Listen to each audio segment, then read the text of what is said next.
what we have discussed last time. I'll just go through the. Today we are going to wind up my session, so we may just to look at it what we have learned last week, right? Last Sunday, and of course we discuss how the internal and external factors impact on your organizational strategy development, right? Um, when we discuss last two session, basically, the very first day we discuss what is strategy and where do we want to be, where we discuss vision, mission, and things like that. And then we discussed last week the situational analysis. Where are we now? That means basically some techniques to identify your present organization position. And then today, in fact, last week we started having understood the where you want to be and where we are in and how to be there. So today we are going to discuss in detail what are the strategies any organization or bank or whatever you call it use to achieve their corporate objectives, right? And also we are going to touch a little bit of how we know whether we are going there. So that is what you call KPIs, key performance indicators, and we look at it whether we have achieved our corporate objectives by using those strategies. Right. So let me just quickly touch the what we have learned last Sunday, and very firstly we discussed about the objectives, and that is where you want to be. And we discussed one of the characteristics of objectives are SMART. SMART means specific, measurable, achievable, relevant, and time bound.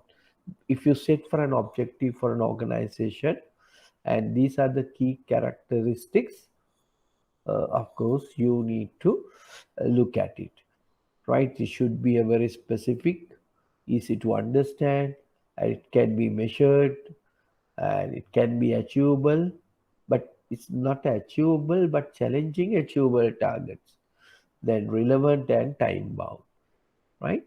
So then we went into discuss further, saying that what are the functions. So objective performs under prime abbreviation.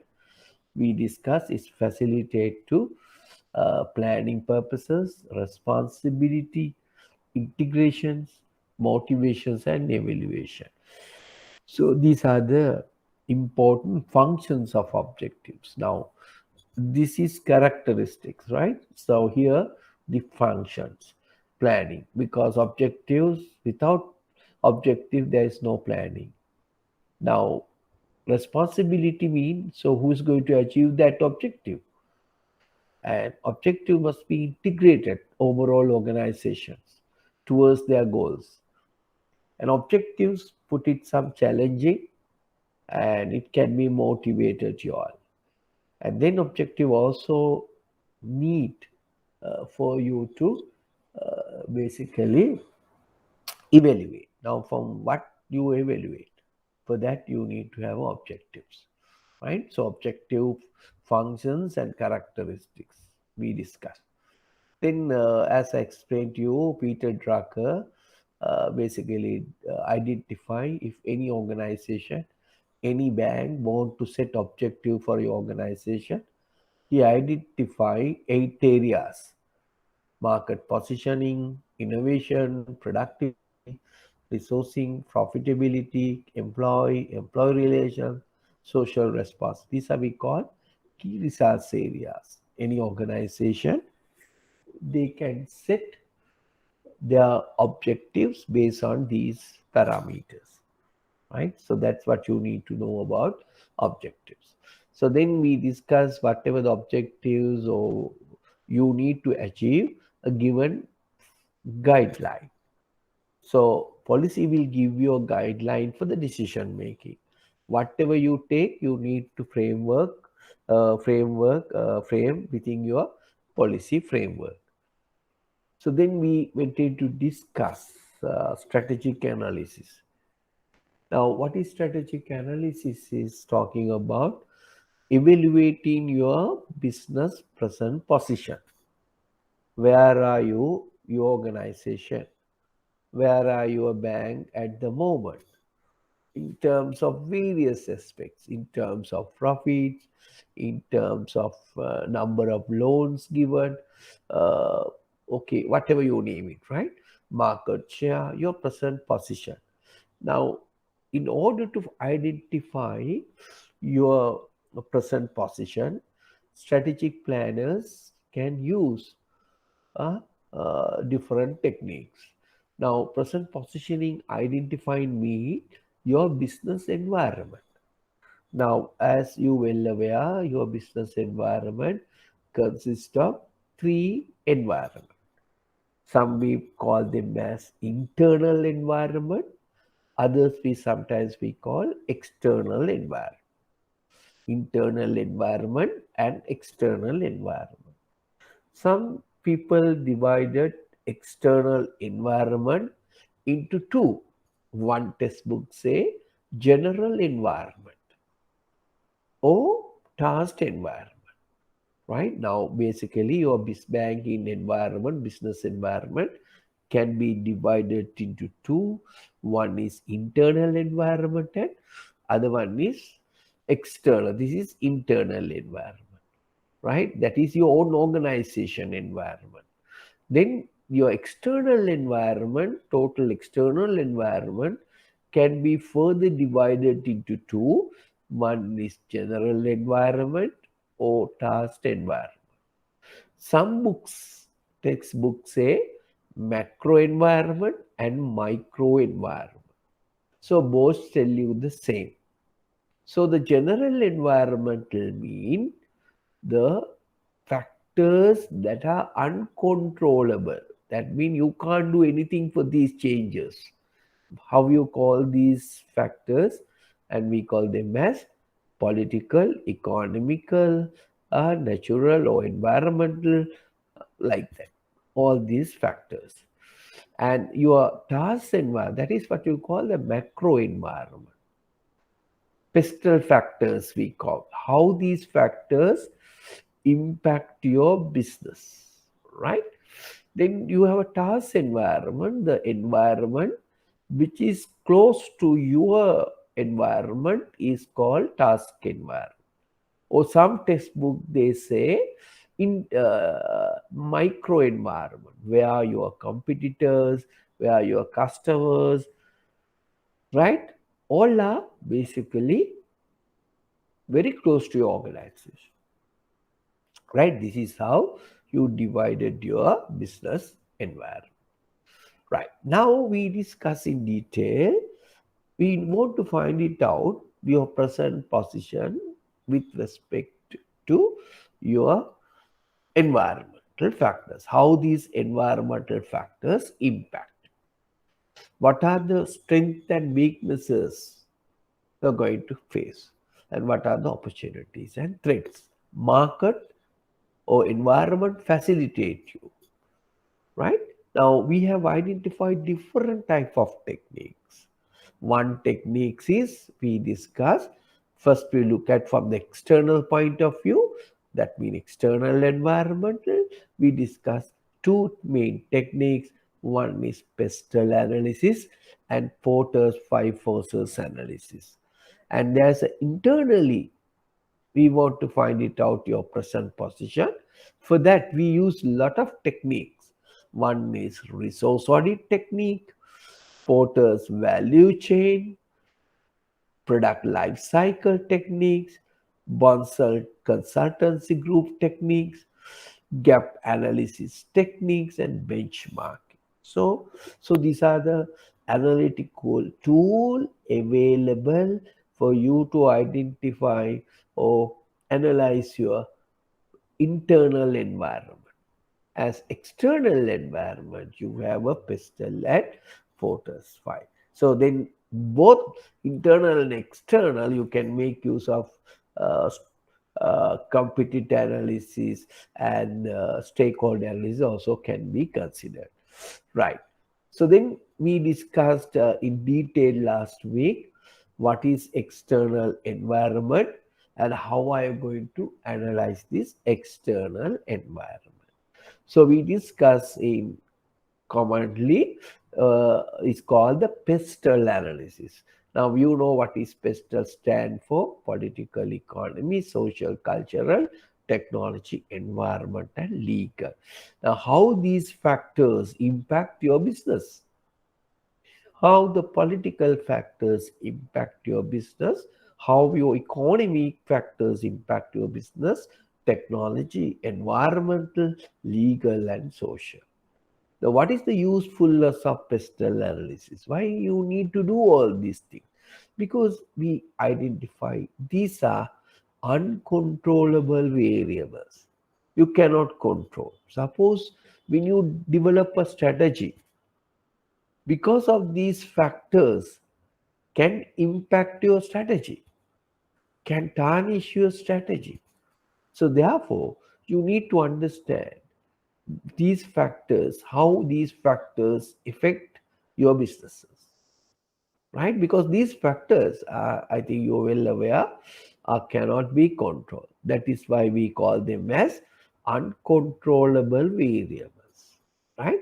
So that's very important thing for usefulness of pestle analysis. For that purposes, we discuss in detail. Then we use another techniques. We call them as the Michael Porter. This is the gentleman, and he has identified Michael Porter's five forces analysis, right? And he have identified what are the five forces. Now these five forces basically impact your business profits, right? If these forces are, to what extent these forces are impact your businesses, right? Some are very badly impacting, some are not much. Now, say for example, you take as a bank, then rivalry among existing firms. So, say your bank is Sampath Bank. What are the other banks are fighting with you? What are the impact you? So you need to understand. Then what are the new threats of new banks are coming to the your bank's fraternity, bank market? Are there new banks going to come? දැනට නම් මුකුත් නැහැ, but there may be a new banks can come. Then you may look at it bargaining power of your suppliers. Now here you can say different type of your lenders, borrowers, right, who give you money, right, as well as some technical companies software companies who come up, or mobile companies who come up with lot of applications, right? So those are suppliers. So maybe sometime maybe regulators, right? And also bargaining power of buyers mean your customers, right? So that your depositors or your service payment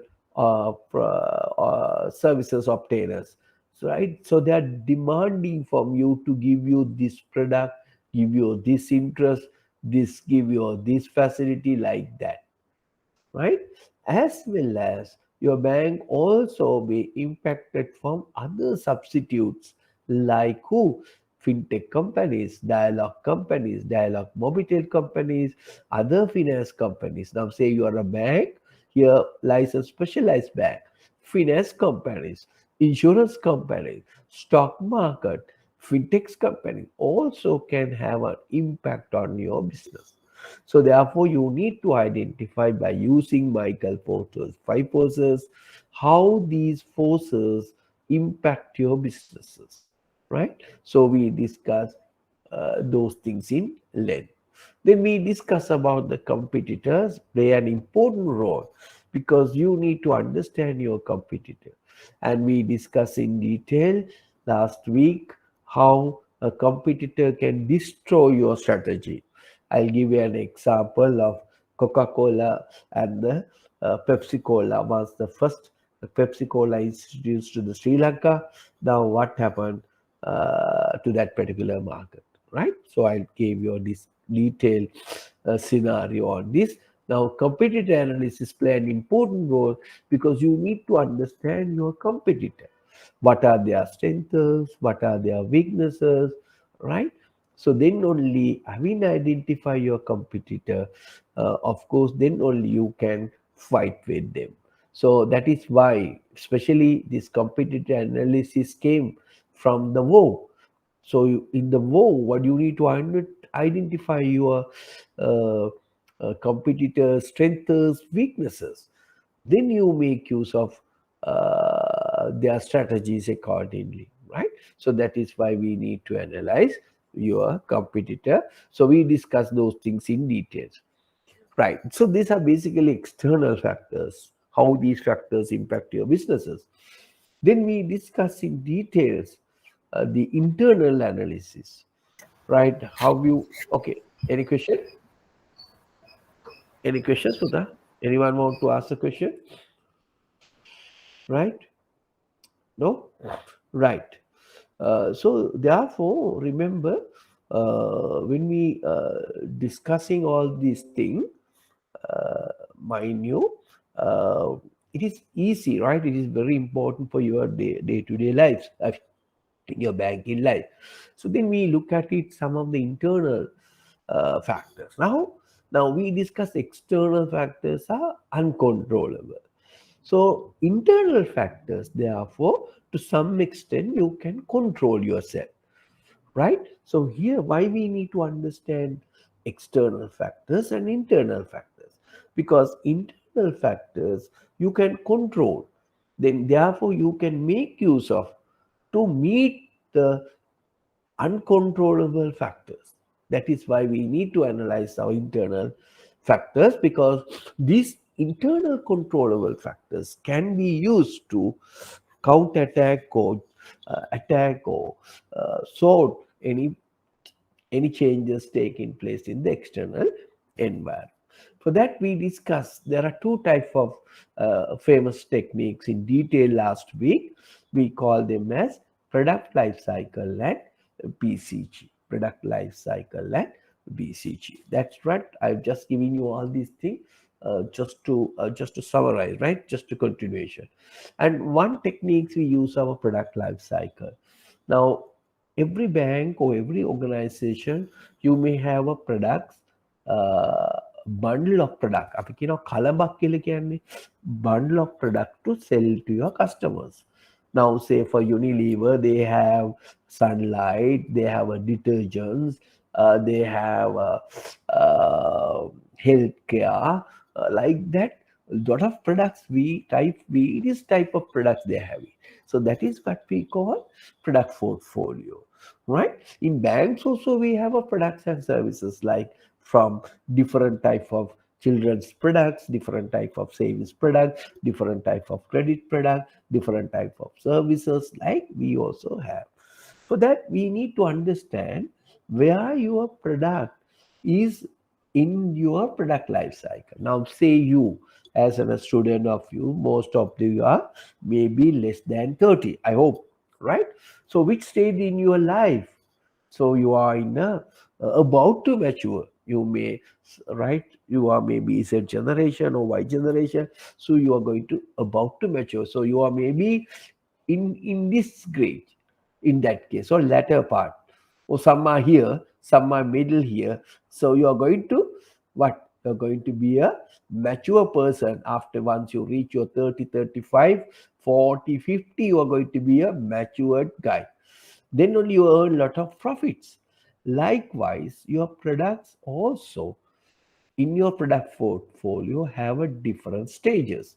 Now, product development mean basically you noted that you develop a new product.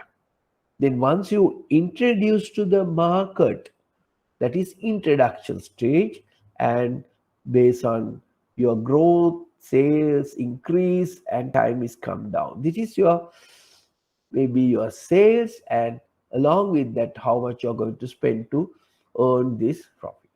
So this is your profits basically, right? So therefore product life cycle play an important role, right? Suppose your entire products are here, all products are here, so your products going to match. But suppose all your existing product portfolio here, now what happened next? It's going to decline. That means your profits comes down, sales come down. So then you don't have a product to replace that. That is why we need to understand product life cycle. Suppose your all products are here, what is next step? Products going to decline. Then there's no product to replace this. That is why the good organization must have a product at least in each stage in the product life cycle. So therefore, products are moved, one product moved to here, other product see.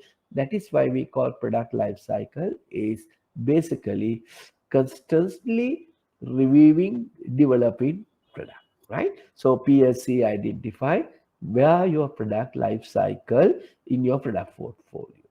Then we have discussed another technique called BCG, Boston Consultancy Group.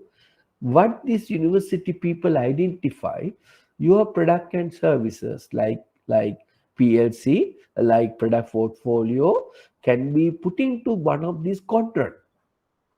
Some of your products are categorized using question marks under question marks quadrant or cage.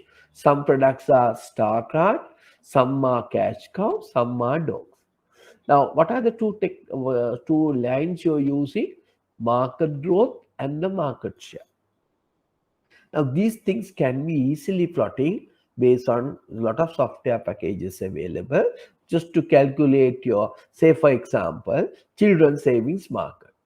Now, you know how many children in Sri Lanka, right? Their age group, right? So then you can identify how many children have account with you, right? So that is why what is the growth of children in Sri Lanka? When you put growth rate, market share, in that case is your bank. Likewise, your bank can categorize your product portfolio, put into this one of these contract, and then you identify what type of strategies you are going to use. Suppose your product at question marks. Suppose your product at questions mark, what you need to do? You need to either convert to stars or convert to the cash cow. Otherwise, what happens? Your product's going to come here. Suppose your product are here, basically are going to be a profitable product in the future. Now, cash cows are the products in your bank which give high profits to you. Like example for cash cows for bank, we can say savings account balances, current account balances. That is why banks play an important role for CASA percentage, right? So that all the banks are having very interesting about the CASA, because you want to have a major portion in this, so you are earning high profits because your current account won't give you any interest, whereas your savings you give a low interest rate, right? So thereby you can earn. So that is what you need to understand your product position. Right. Then the second techniques we call the resources audit. So how your resources, now you know the resources are assets for your organization. So how your resources are using. For example, your competency, for example, people knowledge, right? Your brand name, your asset base, your profits, your number of branches, all are your resources, right? Those are strength, remember. So you need to understand how about your technical know-how, those are resource, your brand name resource, right? So you need to understand your resources and you look at it, how much we are going to make use of these resources to implement your strategies, right? Then another techniques we discuss in detail, the what you call the value chain. Again, this concept also developed by Michael Porter, and he identified 5 areas. Any organization must have a 5 key primary activity areas.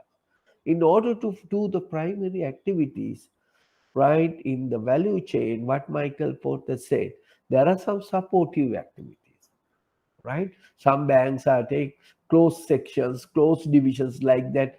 Operation bank is stream, non-bank is stream like that. So those are the people, right? Now, any organization may have inbound logistics like inputs and things like that, and converted to the operation, right? Out input into convert into outbound logistic output. That is what you call your final product. Now, once you have a final product, you need to market, uh, do some selling, and then the product of going for the customers with some margin, right?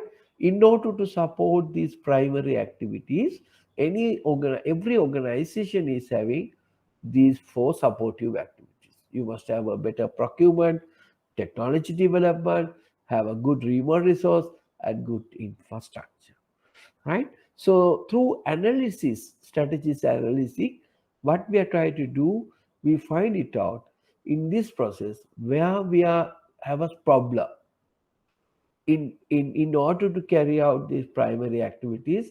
What are the issues we are facing? Whether it's a procurement issue, whether it's a technology issue, whether it's an HR issue, whether it's an infrastructure issue, and having identified these weaknesses or maybe strengths, will take appropriate strategies. That is why we use the value chain analysis also as an internal analysis. Then you look at the gap analysis, right? Gap analysis compare the actual performance with the potential performance and take actions accordingly, right? Then you look at it, the benchmarking. Now, benchmarking, as I explained to you last time, we are going to compare. You can compare bank or you can compare a similar business. Now, say, example I gave you through the benchmarking, take your asset. Your bank asset is 100 million. You look at it ROI, return on assets. Then suppose there is another bank, you have the same asset base, 100 million. So their asset turnover is more than yours. So that they are benchmarking. That then you will look at it. Why both banks are having the same assets, but assets turnover in A bank is higher than B bank. What are the reasons? Or that is a similar institution. Sometimes benchmarking also can be used for the a different institution. Like suppose your bank is having 100 million assets. Say certain confectionery or consumer companies have also having 100 million, but their return of ROA, return on asset, is higher than your bank. So therefore, your investors may look at it: why I'm investing money in the bank? Why we investing in the consumer market product company like that? So those are gets an idea. So those are analytical techniques. Find out what is your present situation, and then we discuss overall. So ultimately the business, now you know your businesses is there to satisfy your stakeholders. Now what is corporate governance? Also talk like that. No, what is corporate governance? How you manage and control your organization to satisfy the various stakeholders, right? So therefore we need to understand different type of stakeholders. Stakeholders are the people who are interested about your organization, up to what level they can impact your businesses. So therefore we need to understand those stakeholders. For that we use some techniques we call Mendelow's technique, right? Mendelov is the person who developed another technique, right? Level of interest about your organization and the power they are having, right? Now, based on that, you identify uh, the stakeholders who are having more power. So you need to handle them separately. We did a one question last time, right? So you can put like your product portfolio, you can put your stakeholders into four quadrant, and having put them into the either A, B, C, D category. So therefore, how what you can do, what sort of actions or strategy you need to do to satisfy these stakeholders. Some may be not necessary, but there are some people who are very interested about your organization and you need to satisfy. Now, example, you say one of your stakeholders is what? Your regulator, for example. Now that is your central bank. Now you have to have a what? Huh? Their power is high, their interest also high. So therefore, what? No, their power is high because they are a controller, regulator. So therefore, then their interest about the banks also high. So therefore, they are key players. So we have to identify our regulators as the key players. So whatever we do, we need to satisfy them, right? So that is why. Okay, so that is what we have discussed during the last week, right? I hope you understood what we have learned during the last week, right? Okay, I just put all the things what we have learned in today's context, right? Then, in fact, last time also we discussed. We also went into discuss in detail, right? All these things. Okay, Sadamali, you have some question? Sadamali, you have a questions? Left the meeting, right? Okay, right. So then we may look at it now. Day 3, that is today. In fact, we have started, and you may recall it. Now, what we are going to discuss here. Now, here we are going to discuss what are the strategies. Now, remember again, right? We discuss where we now, that is, we using of situational analytical techniques that can be external and internal. We discuss pestle analysis, right? And then we discuss Michael Porter's 5 forces analysis, and then we discuss internal analysis, resource audit, PLC, BLC, right? Lot of techniques we identify used to do a situational analysis, right? Then we discuss very first day, where do we want to be? That is your values, corporate objectives, goals, mission, visions, right? So that is what you're going to be. Next, then, so you know what is your present position and you know where you're going to be. And then comes issue the strategies. How from here, how your bank or your organizations going to be there. From your present market share of 10%, how are you going to increase in the next 3 years into 15% or maybe 13%, right? Then you need to find it out also whether are we going in the correct direction. So today we are going to touch this part and this part, more length on this and little on this, right? So that is talk about all sort of strategic planning.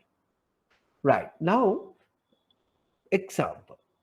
Now there are any textbook for any organization, you name it, whether it is a bank or consumer company or whatever, service organization, manufacturing organization, you name it.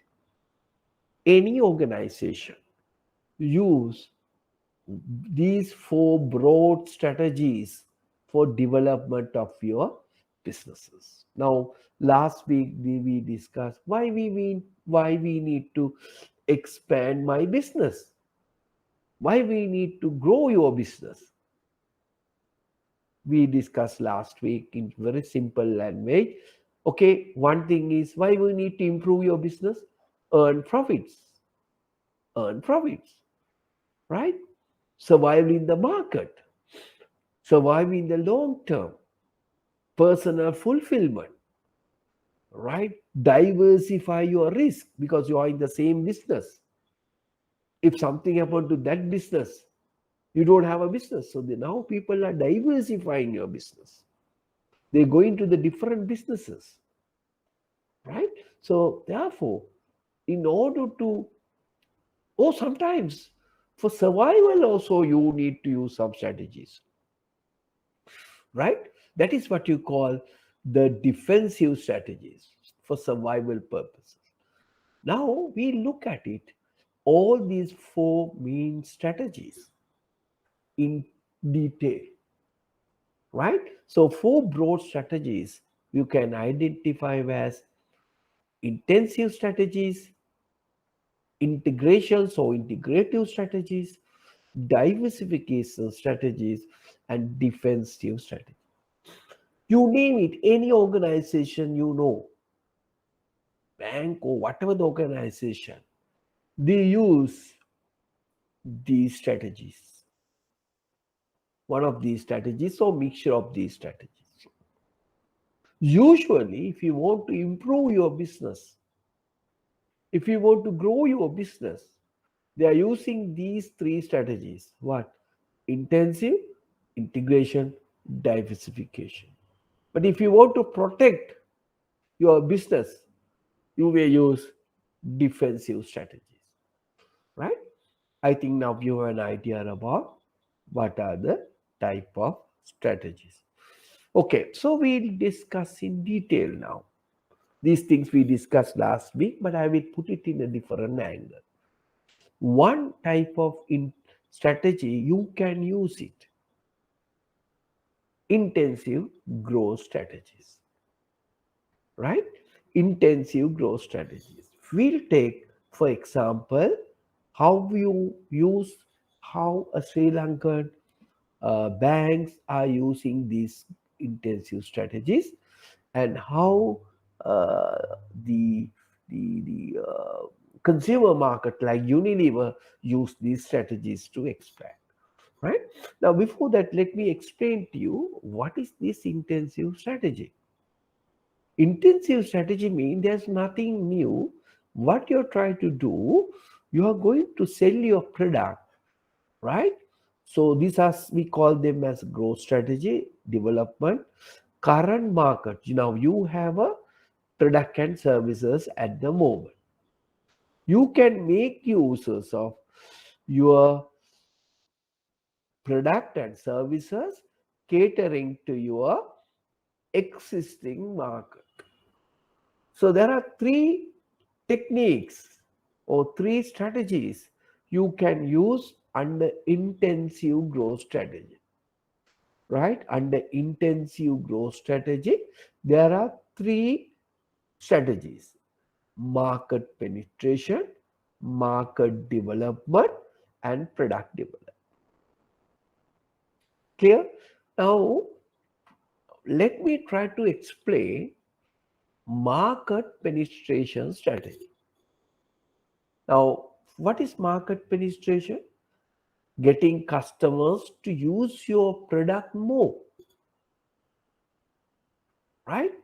Now, what we are going to do, Puta, right? I am going to explain to you in detail how are you going to use this market penetration strategy with the help of, right, with the help of uh, Unilever as well as one of your bank.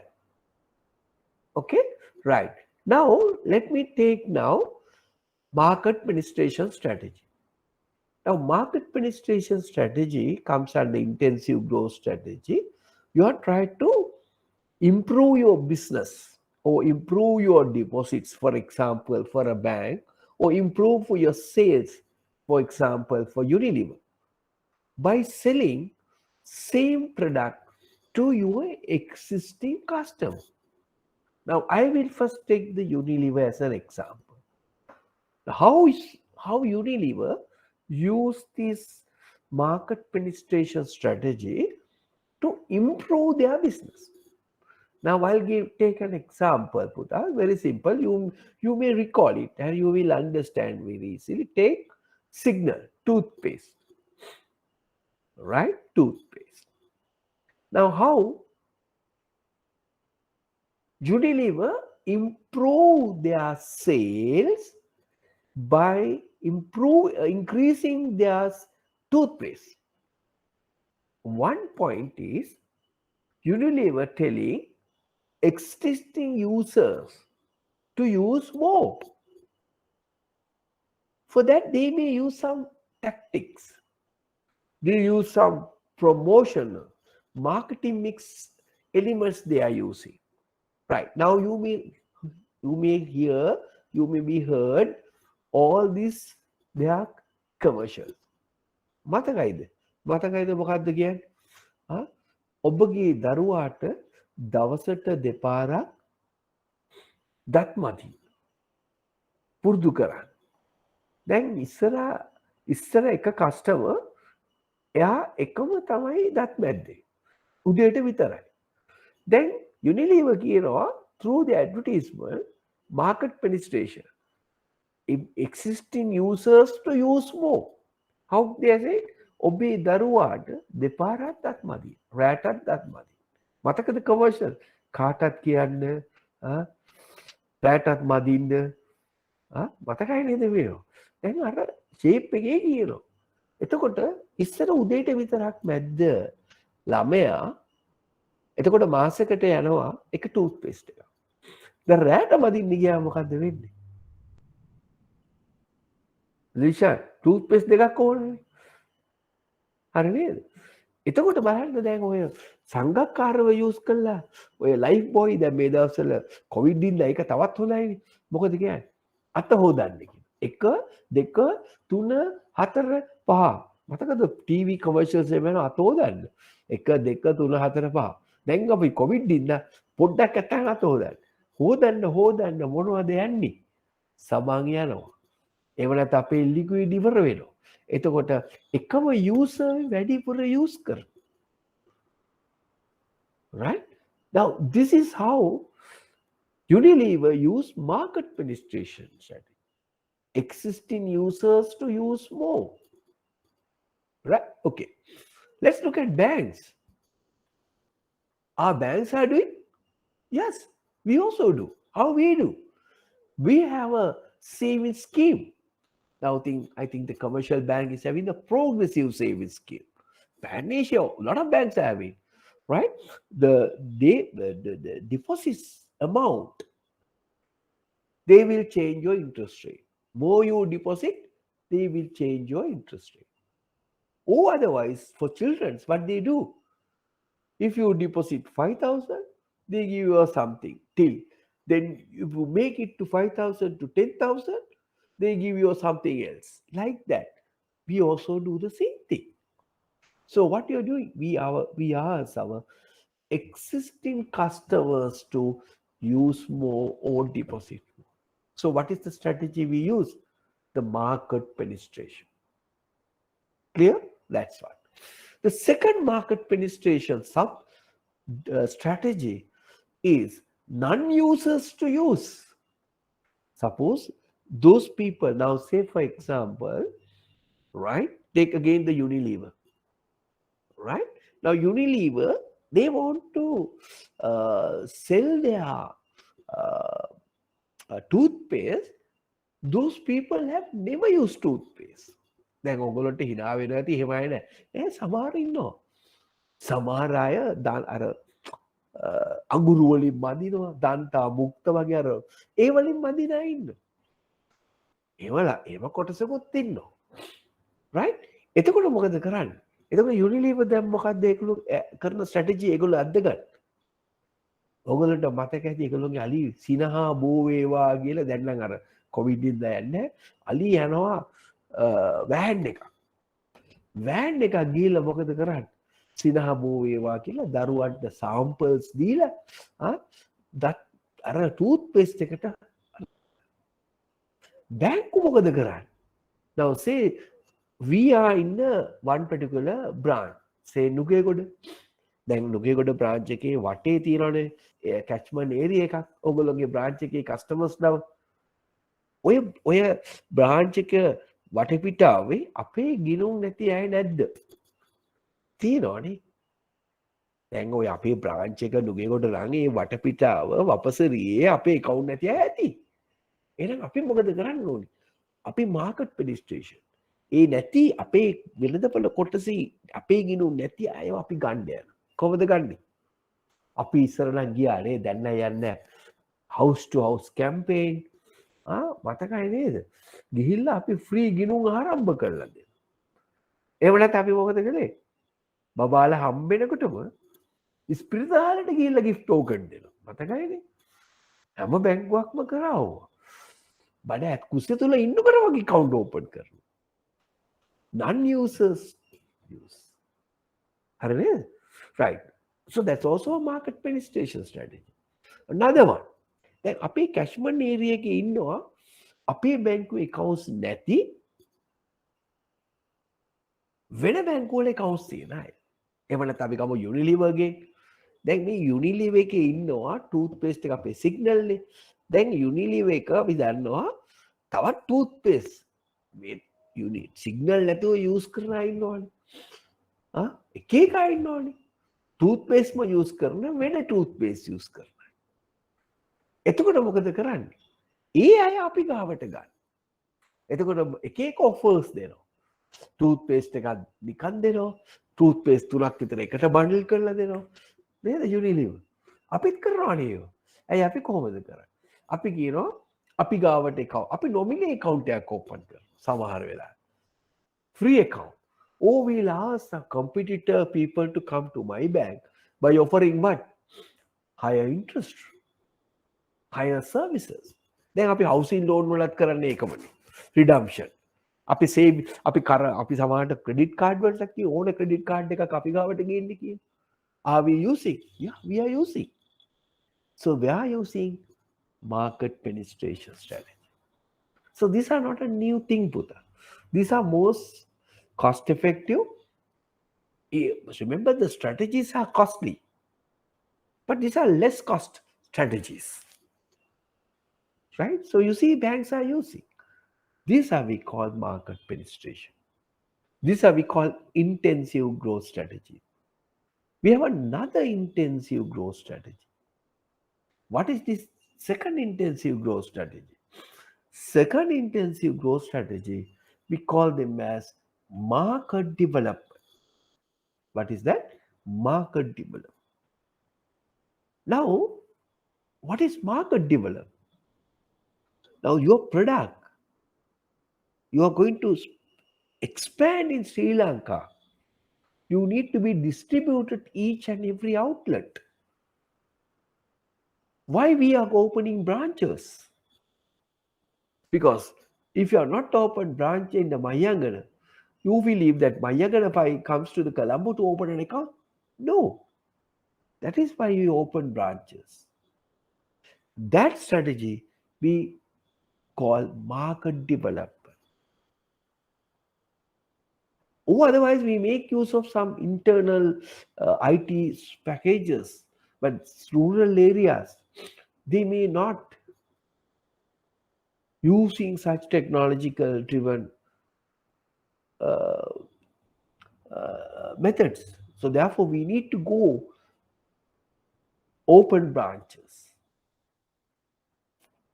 Clear? So that is market development. Right? Two things. Now we learn under intensive growth strategy, market penetration. So we learned three things. We use existing users to use more, then non-users to use my product, or get the competitors' products to my. That's the market penetration. Then market development. We go and open branches. We get new set of customers in that area. That is why sometimes you noted the Bank of Ceylon having around 600 branches, 500 odd branches. Imagine 1 million per branch deposits. What is their total deposits? Automatically 500 million. Right? Your bank is having only 100 branches. So automatically your branch is having 100 billion. Your market is expanding. Okay, right. So that is market development. So under intensive growth strategy, what is the third strategy? The third strategy is what you call what? The product development strategy. Some people have not satisfied with your existing product. එකම product එක භාවිතා කරලා එපා වෙනවා. Now you recall product life cycle. The products come to the maturity stage, about to decline. Why decline? People not buy your product.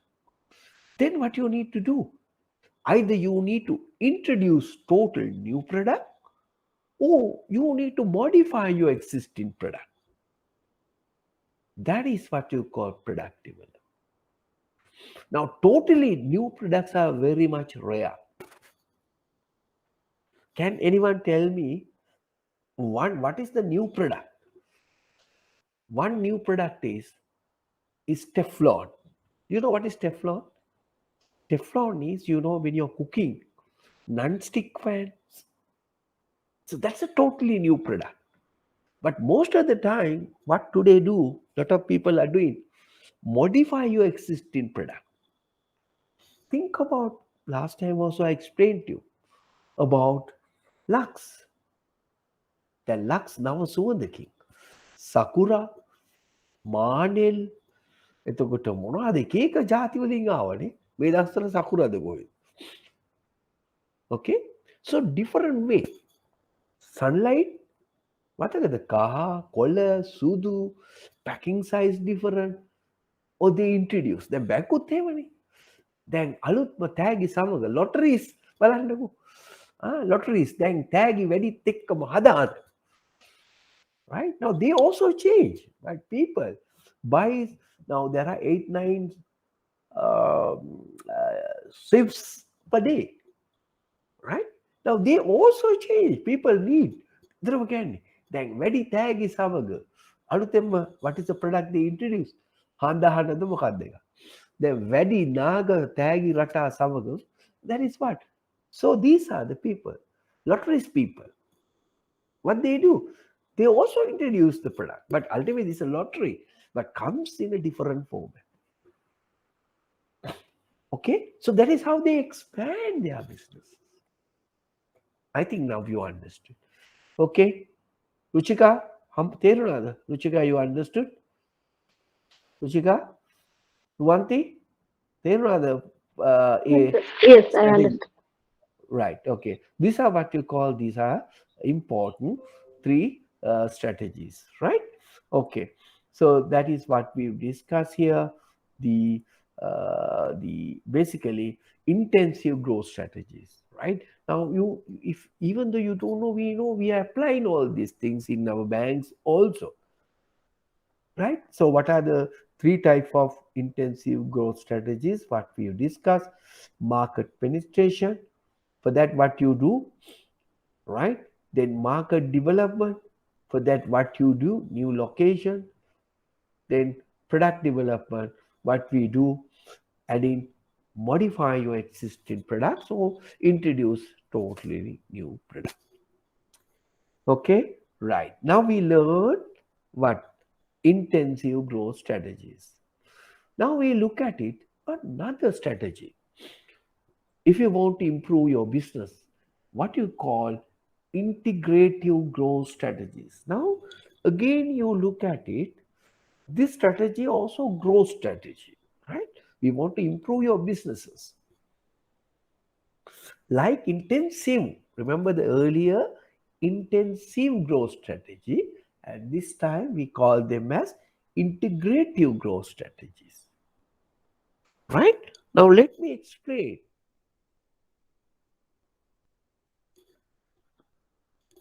What is this integrative growth strategy? Right? Integrative growth strategy. Now, integrative growth strategies, company to expand with industry.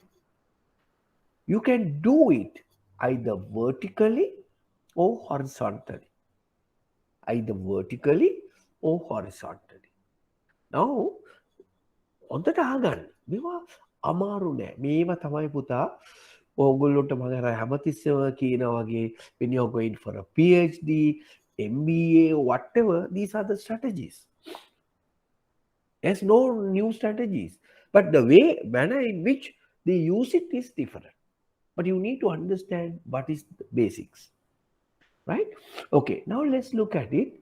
This is another strategy. You can expand your businesses, grow your businesses. Two ways you can do. You can expand your businesses vertically, killing horizontally.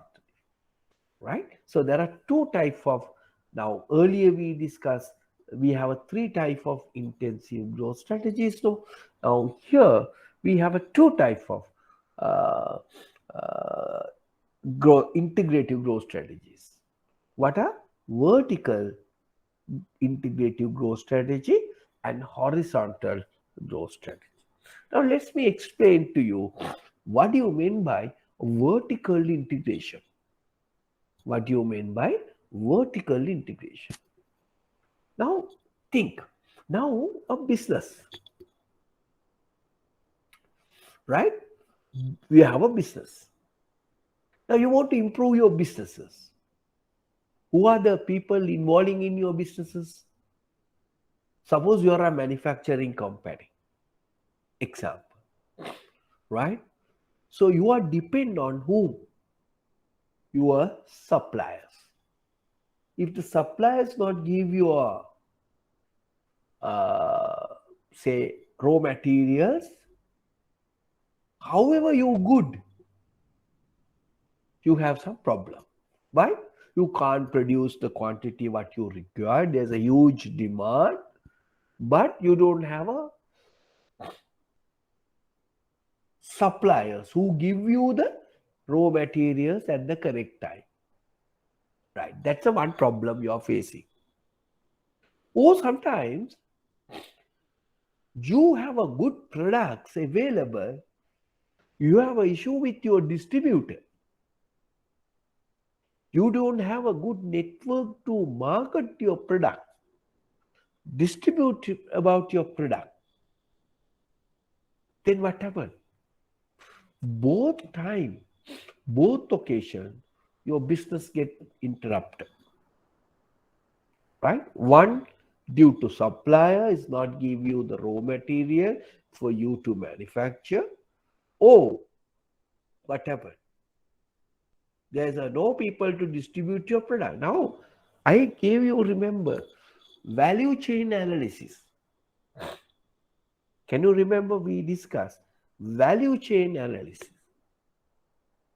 And then value chain analysis, the Michael Porter. Now think, this is how it's linked. We did analysis through Michael Porter value chain analysis. We discussed 5 main activities. What? Inbound logistics. Then operation like that. Now we need to analyze all these three places where we have a bottleneck. We have that, we have identified our Michael Porter value chain. We have an issue with what? Inputs. We won't get the raw material at the correct time. Now we identify our issue. So what is the strategy we are going to use now? Now we need to have a control over our supply. Recall it. Now we have identified internal analysis. Now what is the strategy we are going to use to overcome that? Either we are going to take over that supply or have it our own supply chain. Our own company produce raw material. There's no problem. That is the strategy. Having identified our Michael Porter chain analysis, internal analysis. Okay, clear now? Right. Now, so vertical integration strategy means so you can expand your business by taking over or control over your supplier or your distributor. If you don't have a distribution, so I mean, who is going to buy your product? So you have issues both supplier and the distributor. So this is the strategy they suggest. You can take control over supplier or distributor, right? So what you can do, you can either acquire your supplier, you started your own supplier, or you may acquire your distributor or product. Now, mind you, Buddha, mind you, right? The HSBC went into the UK market by acquiring their distributor. Some of the bank, I will explain to you later on, right? Okay, now you see that is vertical integration. Vertical integration. Clear? Right? I hope you understood, right? I think you have your note also, right? Right. Now that is what you call vertical integration. If you're not clear, please tell me, right? Vertical integration. Now, vertical integration can be divided into two. What is the two?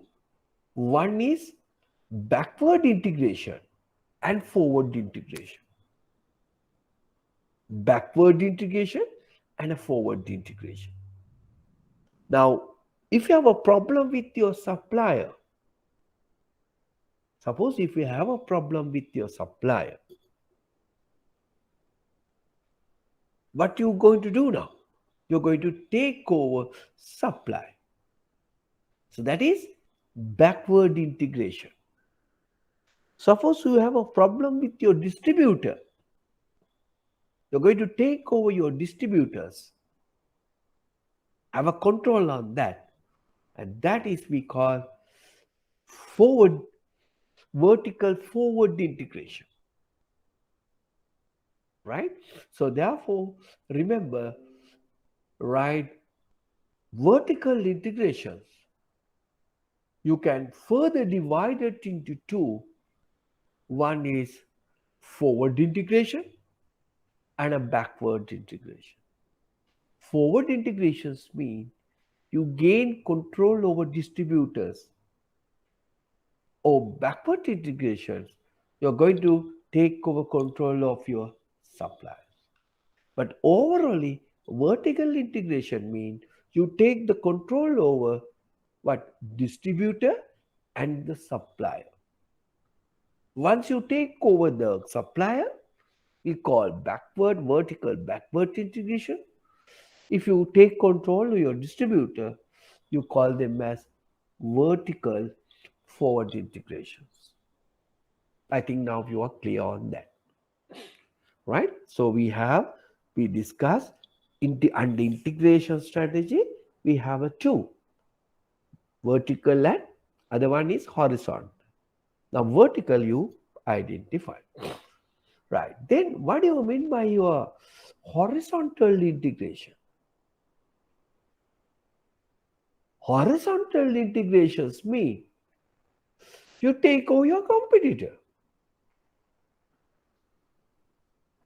right? Take over your competitor, buy your competitor. So you have another market, right? So in the banking industry, a lot of horizontal integrations are taking place. Now finance companies take over by some company, right? Okay, so that is horizontal integration. This is you improve your businesses, take your competitors, right? That's the strategy. Okay, clear? Right. Up to now you understood, Puta, right? Now up to now we learned two type of main strategies. One type is called intensive growth strategies. There we have learned market penetration, market development, and product development. Under market penetration, you can use these three sub strategies. But selling your product, existing products more to your existing customers, get that your competitor customers to you all, or maybe go to the new set of customers within your market area, or maybe develop new products, modify your existing product. That is product development.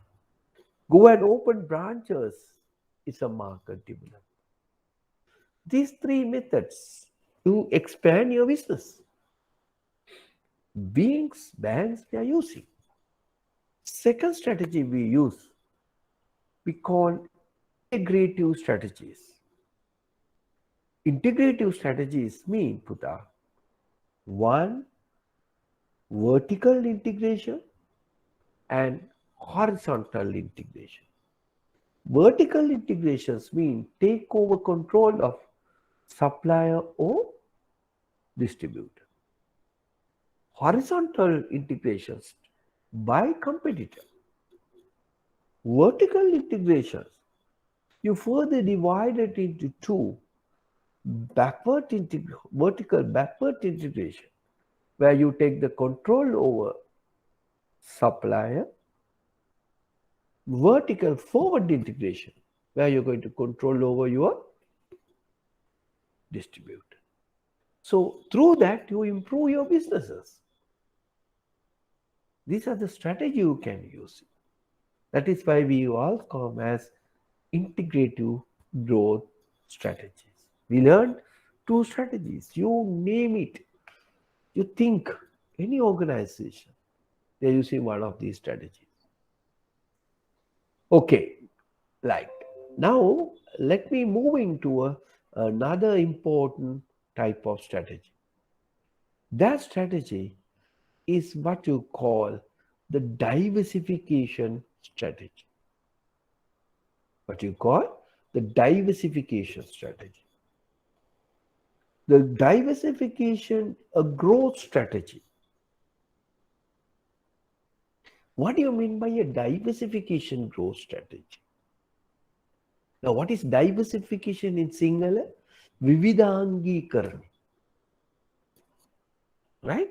දැන් ඕගොල්ලෝ අහලා තියෙනවනේ දැන් crop දැන් කවුරු හරි agriculture field එක පොඩ්ඩක් දන්නවා අපි කියනවා ඔයගොල්ලන්ටත් මතක ඇති අපිත් ඉගෙන ගත්තානේ අපි ඔයගොල්ලොත් මම හිතනවා සයන්ස් ඉගෙන ගන්න ඇති සමහර අය එතකොට අපි ඉගෙන ගත්තා භෝග විවිධාංගීකරණ මතකයිද එකම තැනක එකම භෝගයේ දිගට වවන්නේ එතකොට ඒක මාරු කරනවා ඇයි ඒ මාරු කරන්නේ වෙනසක් කරන්නේ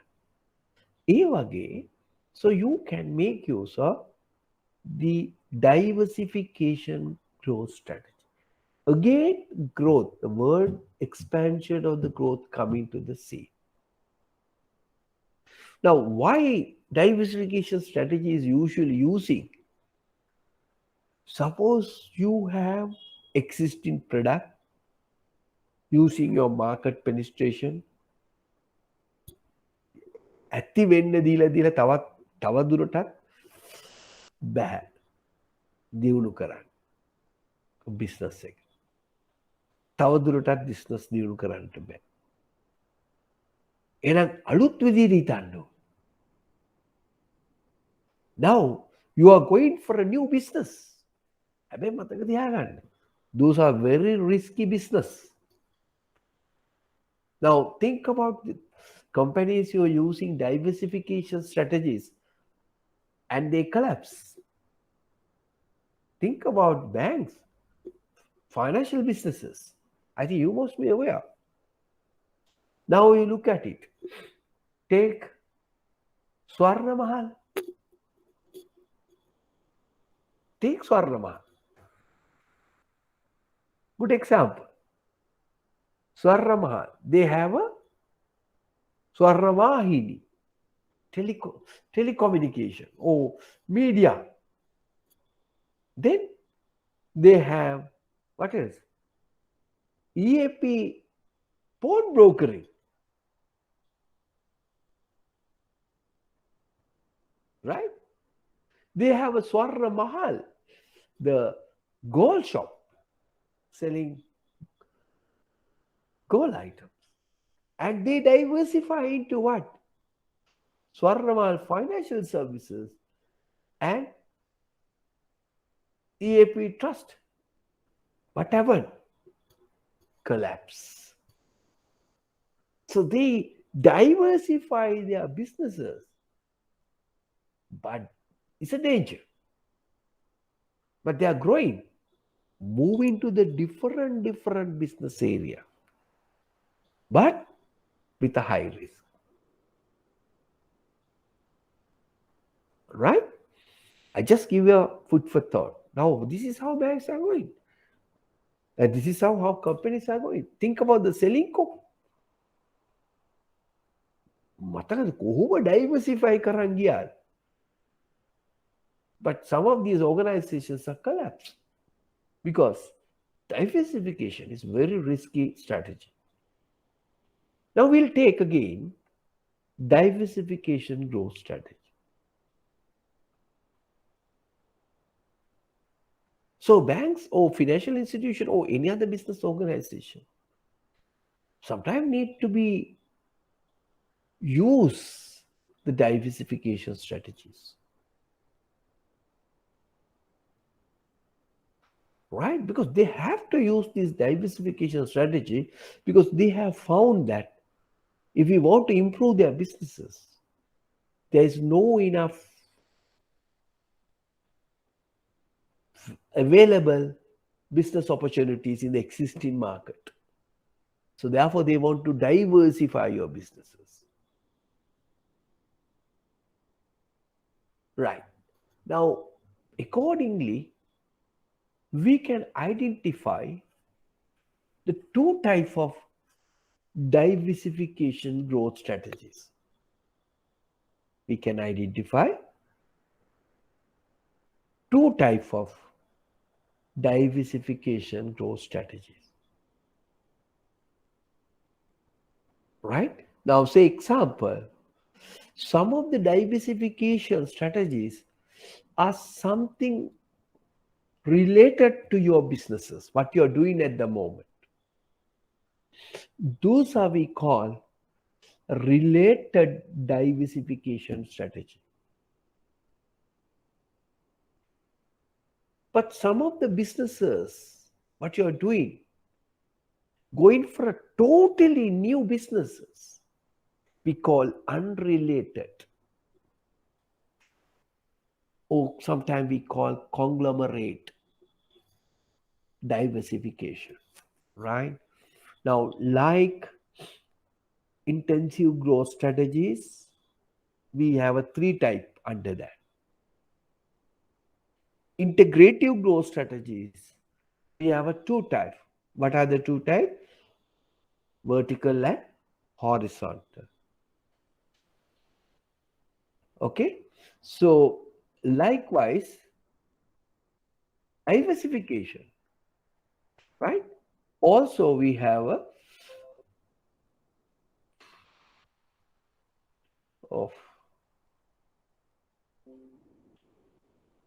Can you hear me, Buddha? Yes, sir. Right. Okay, but there are some slides problem, no? Okay, you can see the slides also. Can you see the slides, Buddha? No. No. So there are small issue. Okay, but you have your small issue. Right. That's I think there may be a power cut. 1 minute. Can you hear again?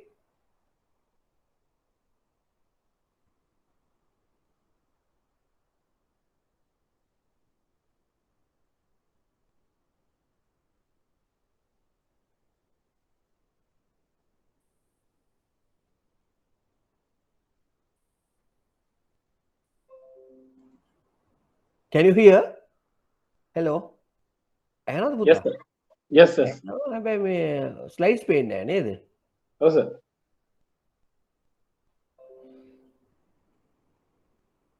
දැන් හරිද? Hi, sir. දැන් It's හරිනේ? okay, sir. Yes. That's okay. Right. Okay. Right. Now we are discussing diversification growth strategies. Right. දැන් හරි නේද? පේනව නේද? ඇහෙනව ඔක්කොම හරි නේද? හරි sir. Okay, sir. Hari, right. Okay. Now, Hari. So now diversification growth strategies, as I explained to you, we have a two type. One is what you call the products what you're selling, which are something little bit of related to your what you're doing.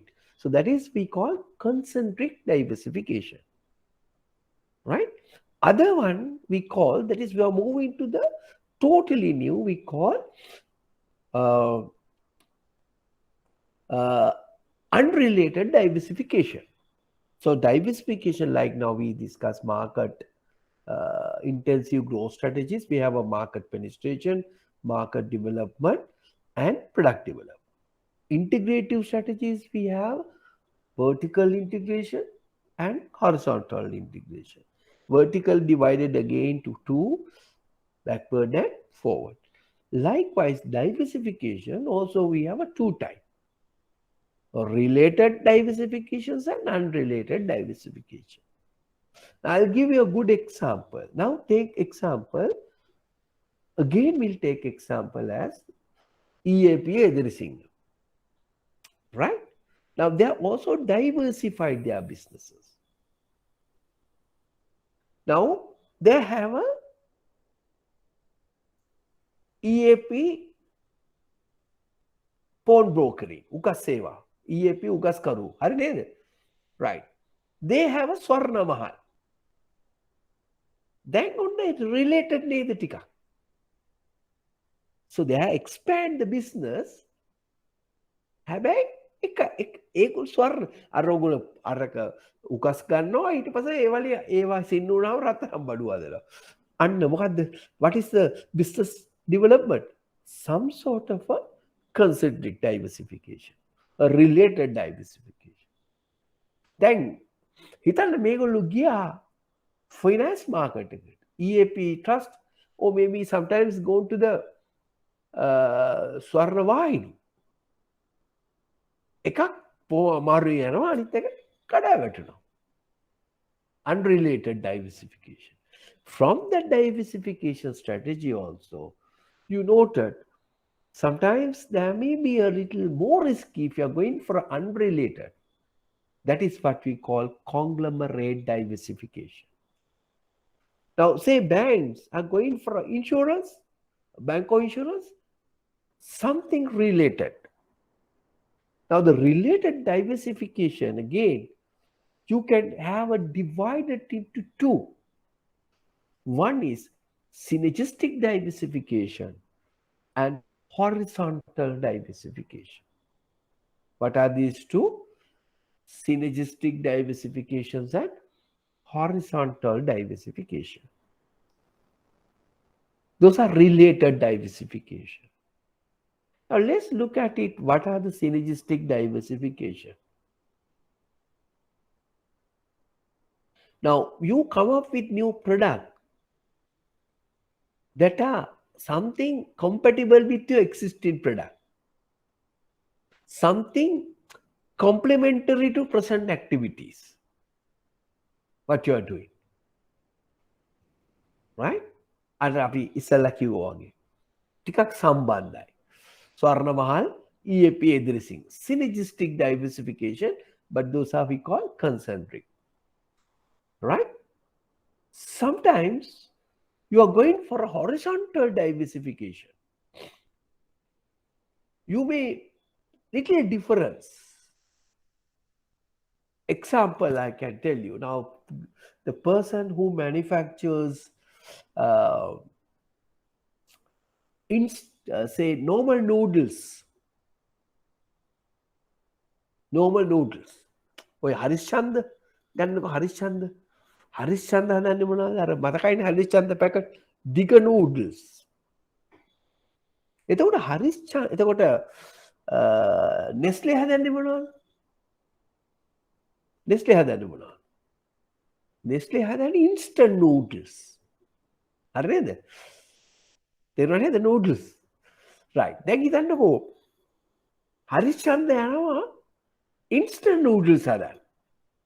හරිස්චන්ද මේ දක්වා හදන්නේ අර වැඩි වෙලාවක් තම්බලා එහෙමනේ instant noodles නෙවෙයි. ටිකක් සමානයි. Right? That is how they went into that market. Same එකම noodles. හරි? දැන් හිතන්නකෝ මෙහෙම Unilever.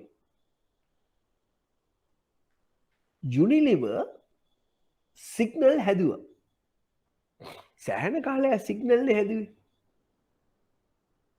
එතකොට toothpaste. ඊට පස්සේ ඒගොල්ලෝ මෑතකදී ගියා මොකකටද?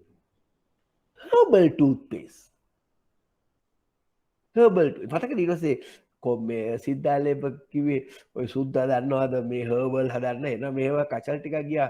Can you remember? Can you remember? Can you hear me? පුතා? Hello? Yes, sir. Yes, sir. ඔයගොල්ලෝ පේන්නේ කමක් නැහැ එහෙමනම් මේකේ යමු. හරි? ඔයගොල්ලන්ගේ හරි ඇහෙනවනේ නේද? right. Okay. දැන් මතකද පස්සේ අර මේ Unilever herbal market එකට ගියාන් පස්සේ කවුද අපේ සිද්ධාලේප කිව්වේ මේ සුද්දා දන්නවද? මතකද? Can you remember the story? And yeah, this is how they market diversifications of IT. Right? දැන් බලන්න ඔන්න එකම business එකේ. ඔන්න හිතන්න industrial sorry house washing machine එක හදන කම්පැනියක්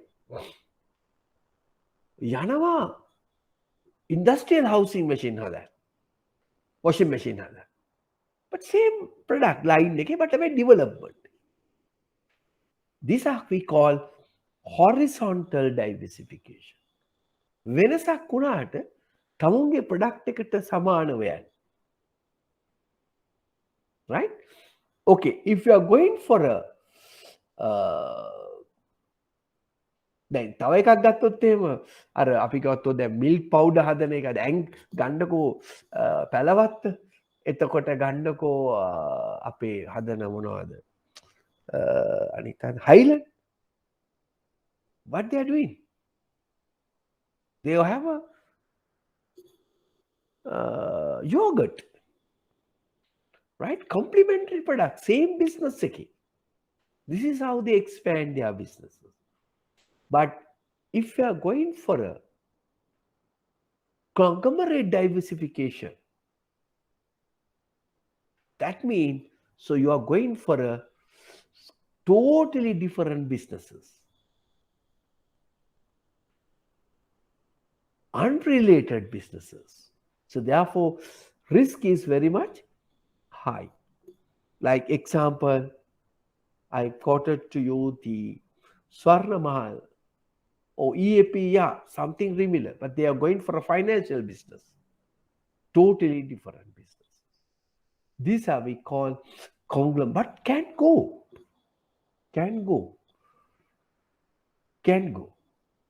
Right now, Gillette company has gone to credit card market. Gillette is what? Razor. But they are going to the credit card business. That is conglomerate. But they want to expand their businesses. So these are strategies they can use it. There may be a risk, but how you manage is that different story. Right. So these are the some of the strategies available with us. Clear that? Okay. So what are the strategies you can use it? Now you look at it, in Sri Lanka's companies also using these strategies. Bank also using, they going for a conglomerates, they went for a diversification strategy. Some banks introduce bank or insurance. All right? Okay, right. So diversification strategies, you can divide into two, related and unrelated, or concentric or conglomerate. Concentric You can divide into synergistic and horizontal diversification, or conglomerate, or unrelated is conglomerate. Totally different. But earlier, concentric means something similar, but there are slight differences. Right? Okay. Clear up to now? හරිද තේරුණාද? Before I move into the next strategies?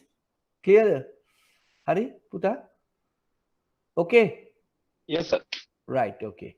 මට මොකක්ද දෙන්න feedback එක මොකද මට I can't see you all, right? Lost the connection. Right, but if you can hear me, that's okay. Right. Now, next one, another type of expansion strategies. Suppose your bank, your business want to go international operations. If you want to go for international business expansion, right? You have a 3, 4, 5 types.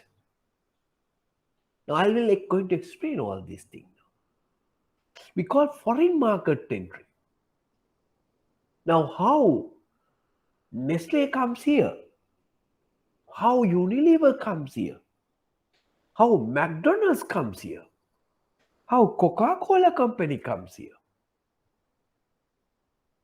There are external, international expansion strategies. Right? Say example, how HSBC come here. Right? Okay, one method is exporting. Direct exporting. How Sri Lankan tea go there? Other country. We export, directly export. Right? Exporting. Now, I'm going to tell you some interesting story. These are true story. We call piggy-baggy exporting. Now, this is a very interesting story. It's a true story. In USA, they have the large cars, no? So Japan cars or Toyota cars invented USA market, right? Okay, right. Now, Bridgestone is a tire company. Bridgestone is the tire manufacturing company in Japan. How they went into USA market?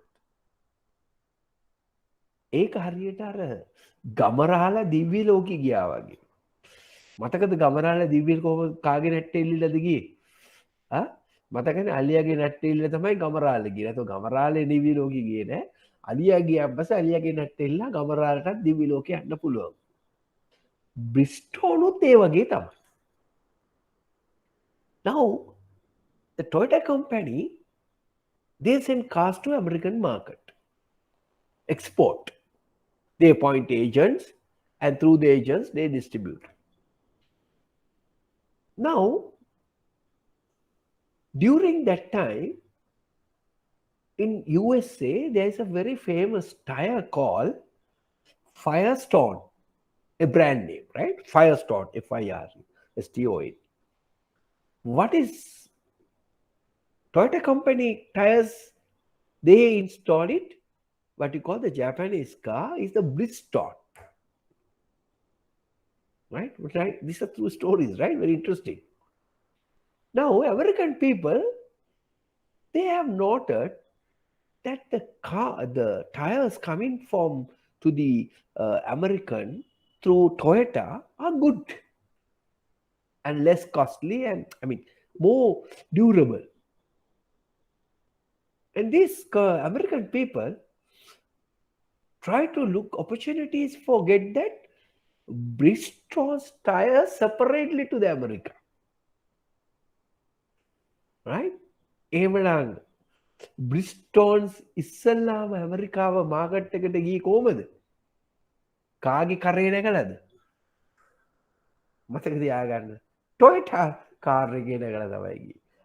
After that only the Bridgestone company in Japan export their tire to the USA market later on. But initially they went on, we call piggy exporting.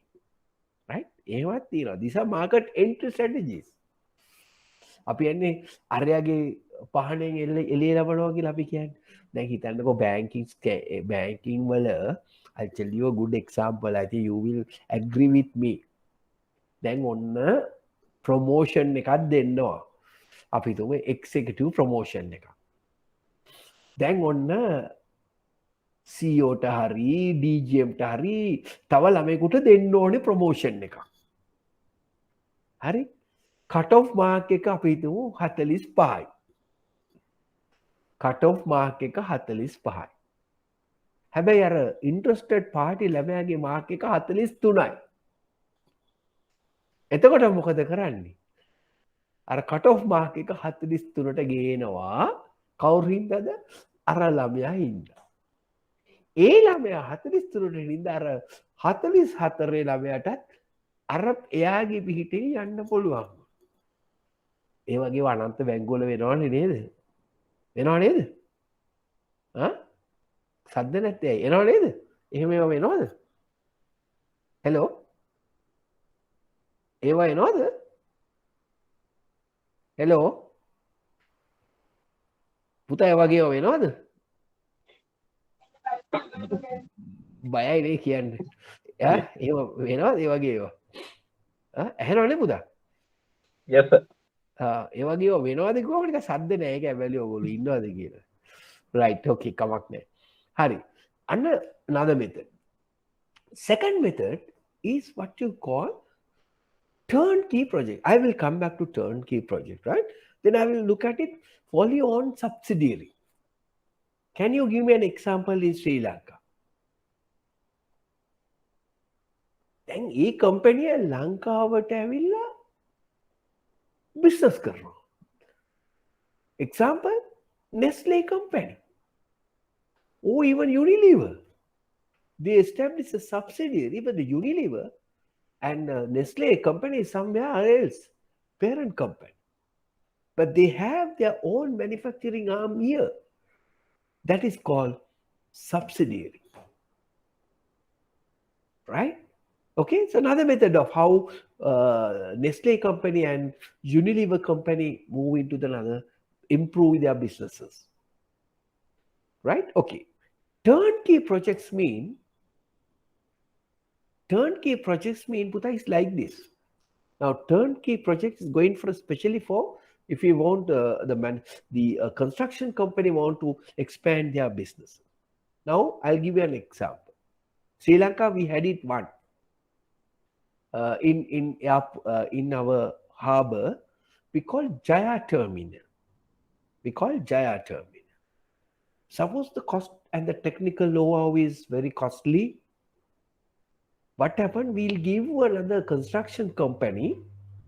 Okay, so you do it. You constructed the terminal.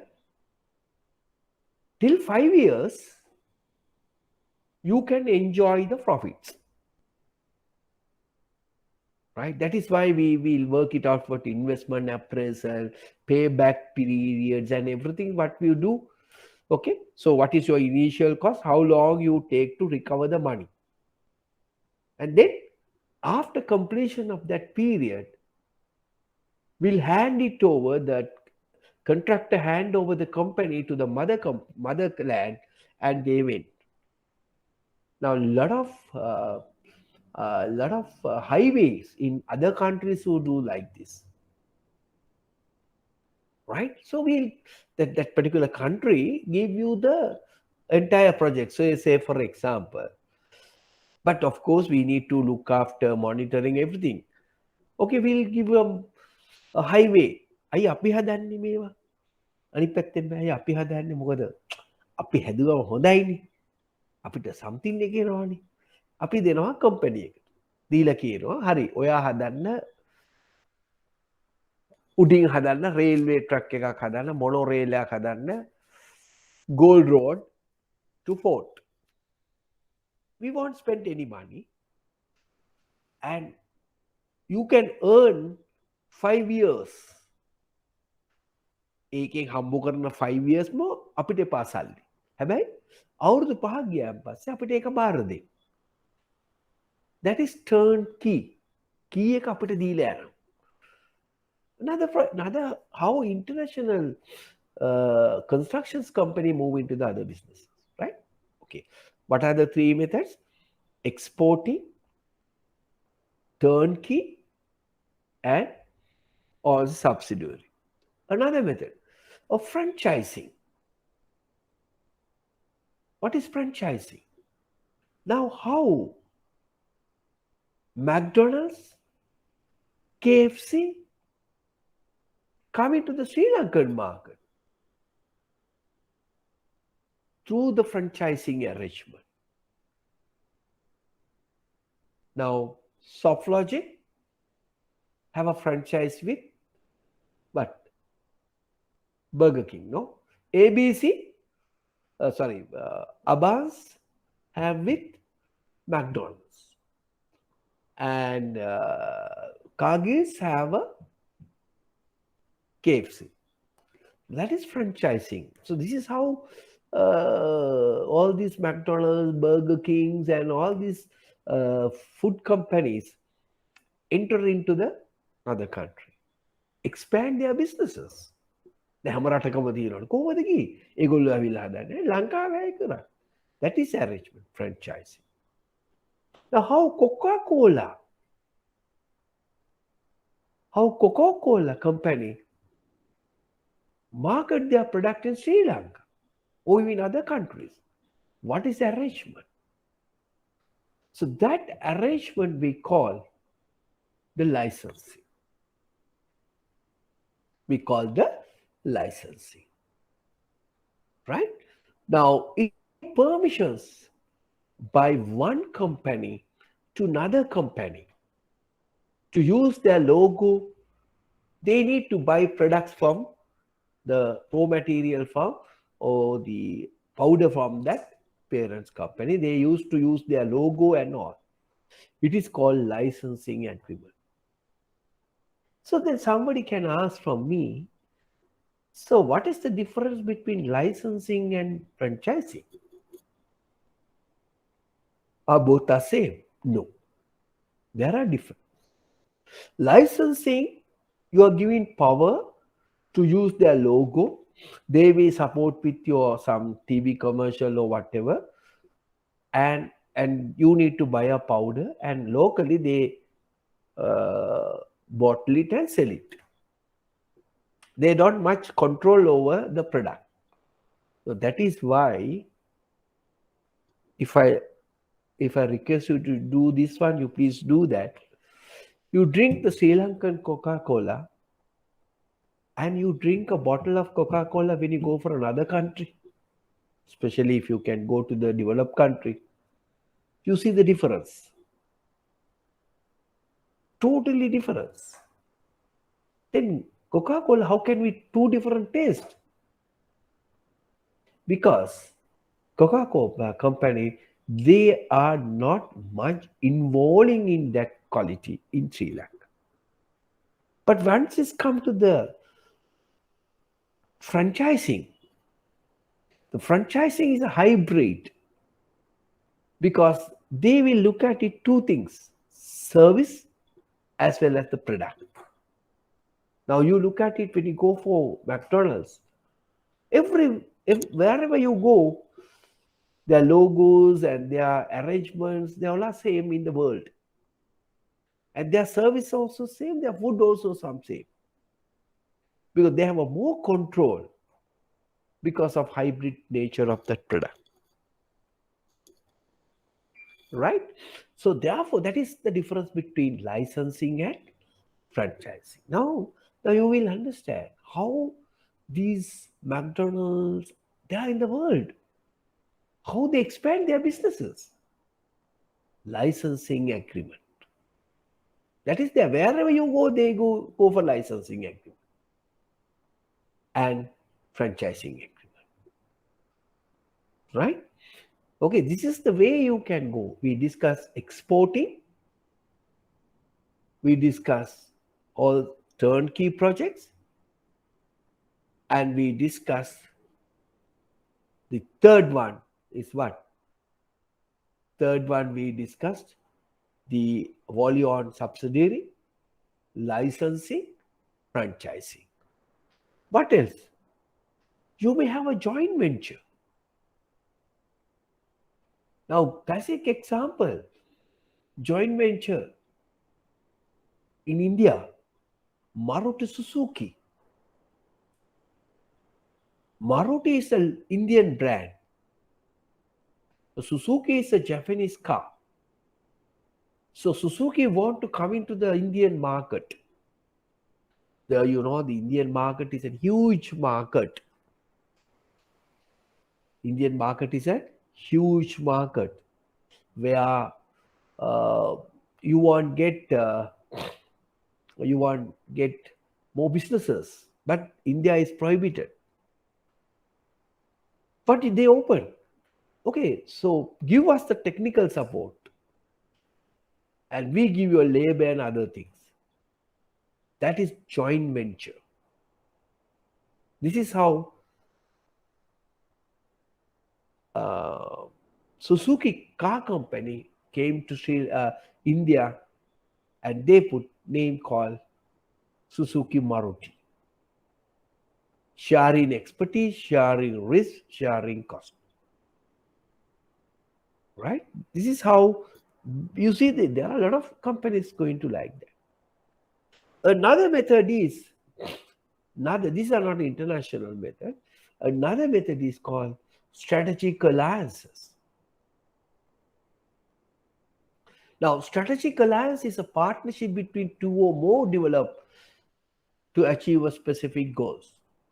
Now, I will tell you, in Sri Lankan bank are with strategic alliances. Can anyone give me an example where banks enter with strategic alliances with whom? Any idea? Can you give me some example for strategic alliances in the banking fraternity? Can anyone give me some suggestions?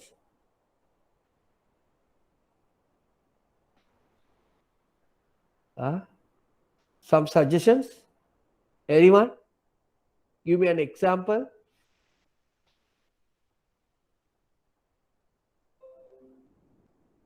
Can anyone give me an example, Buddha? I can't see your names. That's what. Hello? Darshan or somebody can give me an example. Example in banking industry, all you all went with strategic alliances. Hello? Okay, you are hearing me? Hello, I am audible? Yes, sir. අනේ ඉතින් උත්තර දෙන්නේ නැහැ සද්ද නැහැ කියන්නකෝ ලංකාවේ උදාහරණයක් strategic alliances වලට. ඕගොල්ලෝ දන්නෝ? Now I'll give you a small idea. දැන් ATM වලින් ඕන මැෂින් ගන්න පුළුවන්නේ. ඕන කස්ටමර් කෙනෙකුට ඕනෑම ATM එකට ගිහලා ගන්න ඕන. ඉස්සර ඕනේ එක්ක මාස්ටර් කාඩ් ලෝගෝ එකක් ඕනේ එක්ක වීසා ලෝගෝ එකක් ඕනේ. ඉස්සර නේද? දැන් එහෙමද? දැන් ඕනේ නැහැ නේද? නැත්තම් ඉස්සරලාම තිබුණේ ඒ මැෂින් එකට ATM මැෂින් එකෙන් සල්ලි ගන්න පුළුවන් ඒ ATM කාඩ් එක ඉෂුව කරව බැංකුවෙන් විතරයි. දැන් එහෙමද? එහෙනම් බැංකු ගිහිලා තියෙන ස්ට්‍රැටජික් ඇලයන්සස් එක කාත් එක්කද? Come on. කාත් එක්කද? With whom they have gone? Visa. Yeah, Visa, but Sri Lankan with whom? අපි ගහලා දෙනවා බෝඩ් එකක්. මොකද්ද? It's Lanka ki? Lanka Clear. Lanka Clear is a strategic alliance. Right? Okay, so banks also enter with the strategic alliances. That's a strategy. How strategic alliances, how Lanka Clear entered into the market. Right? We also went into all banks, went into all the sharing ATMs. Now we are going for a sharing, what? Also, come also, no? Right, okay. So these are some of the strategies available. Banks are also involving. Okay? Understood, no? Right. Now, for that, in this concept, in this content, you need to know little bit of merging acquisition. Merging and acquisition. Right? Now, merging means joining two same size organizations together. That is called merging. Now, example මම කිව්වොත් එහෙම ඔයගොල්ලන්ට මතකත් ඇති. දැන් සමහර වෙලාවට චන්ද්‍රිකා කුමාරතුංග මැරි කරනකොට විජය කුමාරතුංග දෙන්නම ජයන්ට් දෙනන්නේ. මේ දෙන්නගේ නම දැම්මේ මොකද්ද? Chandrika Bandaranaike Kumaratunga. That's a merging. Two equal size companies together, consolidate together. Right? Pfizer became maker, Pfizer became. දෙකම එකට join today. දැන් සමහර අය මැරි කළාම මොකද වෙන්නේ? අපි හිතමු සුමනා පෙරේරා වදිනවා කුමාර ෆර්නෑන්ඩෝ. ඊට පස්සේ සුමනා මොකද වෙන්නේ? සුමනා නිකම්ම ෆර්නෑන්ඩෝ වෙනවා. අන්න එතකොට මොකද වෙන්නේ? Acquisition. If one company take another company, we call acquisition. Right? So that's the difference. Merging means two equal sizes joining together or consolidate together to form a new company. We call merging, whereas acquisition, purchase of one company by another company. Right? I will explain to you now. HSBC, they want to enter into the UK market. UK market එකට ගිහිල්ලා ඒගොල්ලන්ගේ business වැඩි කරන්න උවමනා කරලා තිබ්බා. So what is the strategy they use it? They use the acquisition strategy.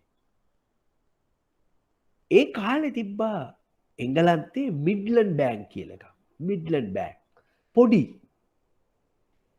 HSBC ගිහිල්ලා මොකද කළේ? අර Midland Bank ටික acquire කරලා HSBC Bank එක launch කළා.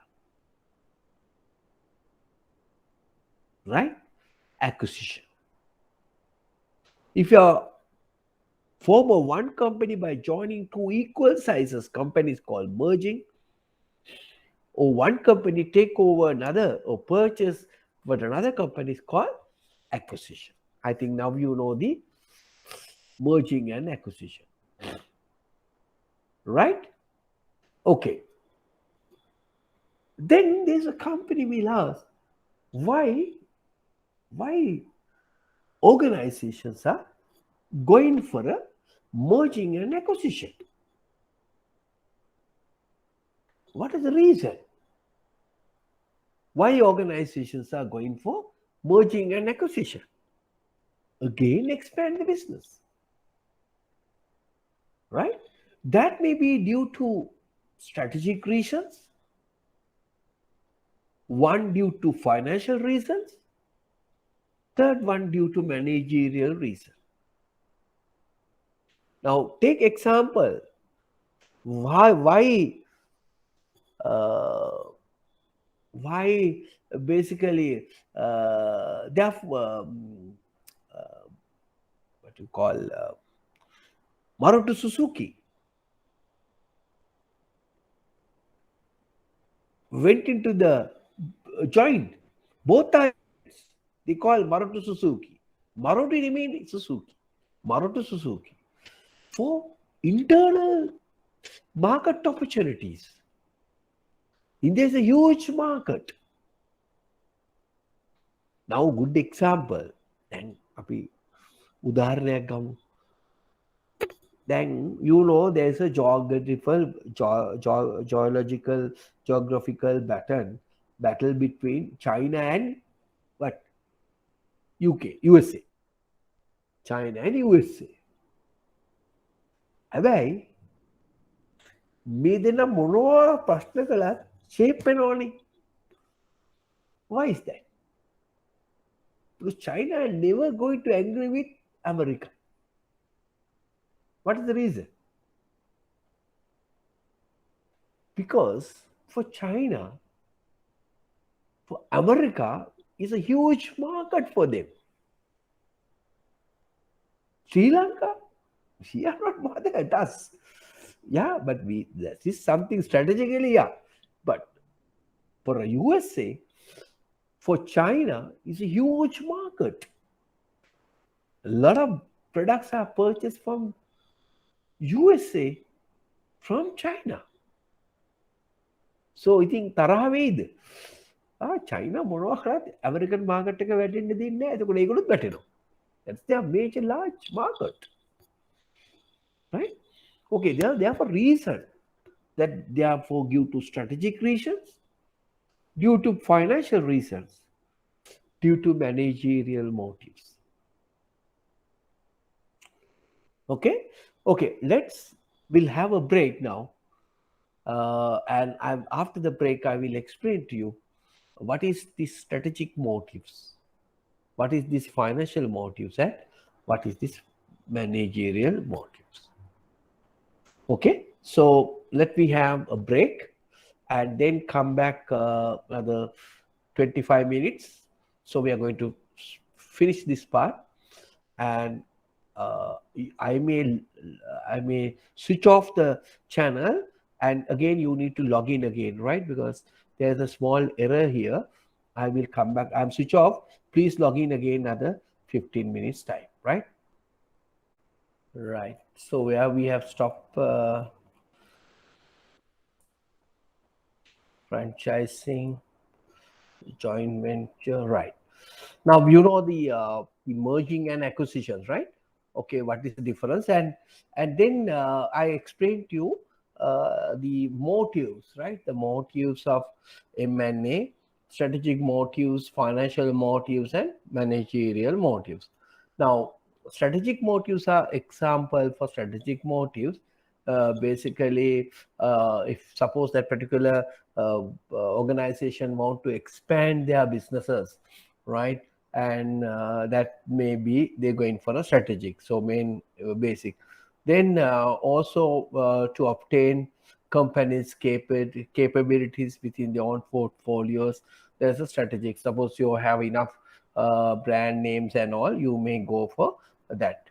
Then you may have the second one, some financial motives. Some organization are joined in order to bring the strong balance sheet. Suppose your organization having a good balance sheet and people are going for a consolidations, right? And especially that is why central bank is stressing the finance companies and also to join with another banks or other big agency for strong balance sheet, right? Singaputra is looking for a another finance company, the big company, to have a good balance sheet, maybe due to some tax efficiencies as well.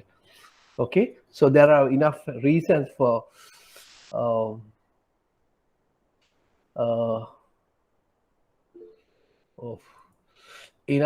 reason for that. Okay, so something wrong with this. Oh,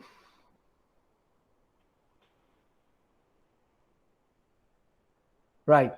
Then there's some small problem.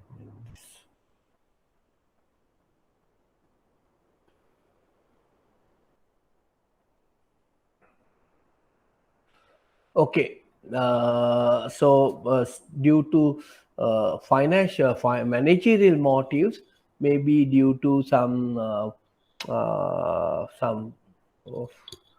some issues, right? Okay, there are some issues. Can you hear me, Buta? ඇහෙනව නේද? මගේ slides වලද මම කොහේ හරි ප්‍රශ්නයක් යනවා. Yes, sir. Can you hear now? Right. Okay. So we move into now another important strategy. That is what you call the blue ocean strategy. Have you heard about the blue ocean strategy? Right? Have you heard about the blue ocean strategy? Right? Now the blue ocean strategy, now usually we have a red ocean strategy approach. Now red ocean strategy mean basically we are fighting with another organization. So right, so that is what you call the red ocean strategy. We are trying to beat the competitor and try to get the market share from our competitors and like. But the blue ocean strategy is basically different. Now the difference in the sense strategies developed by Mugbon. So something wrong, right? Now blue ocean, we are creating without going for a competition. We are going for a basically a different market. So right now, example for here, Apple versus Microsoft. Right, you look at the Apple versus Microsoft. So right now, oh, there's something wrong with the. I mean, you also disturbing the slides, no, Huda? Yes, sir. Hello. There is some disturbance in the slides, no? I don't Yes, know. sir. We can't see the slide. Now you can't see the slides. Oh my God. Yes, sir. 1 minute, 1 minute. There are small issue here.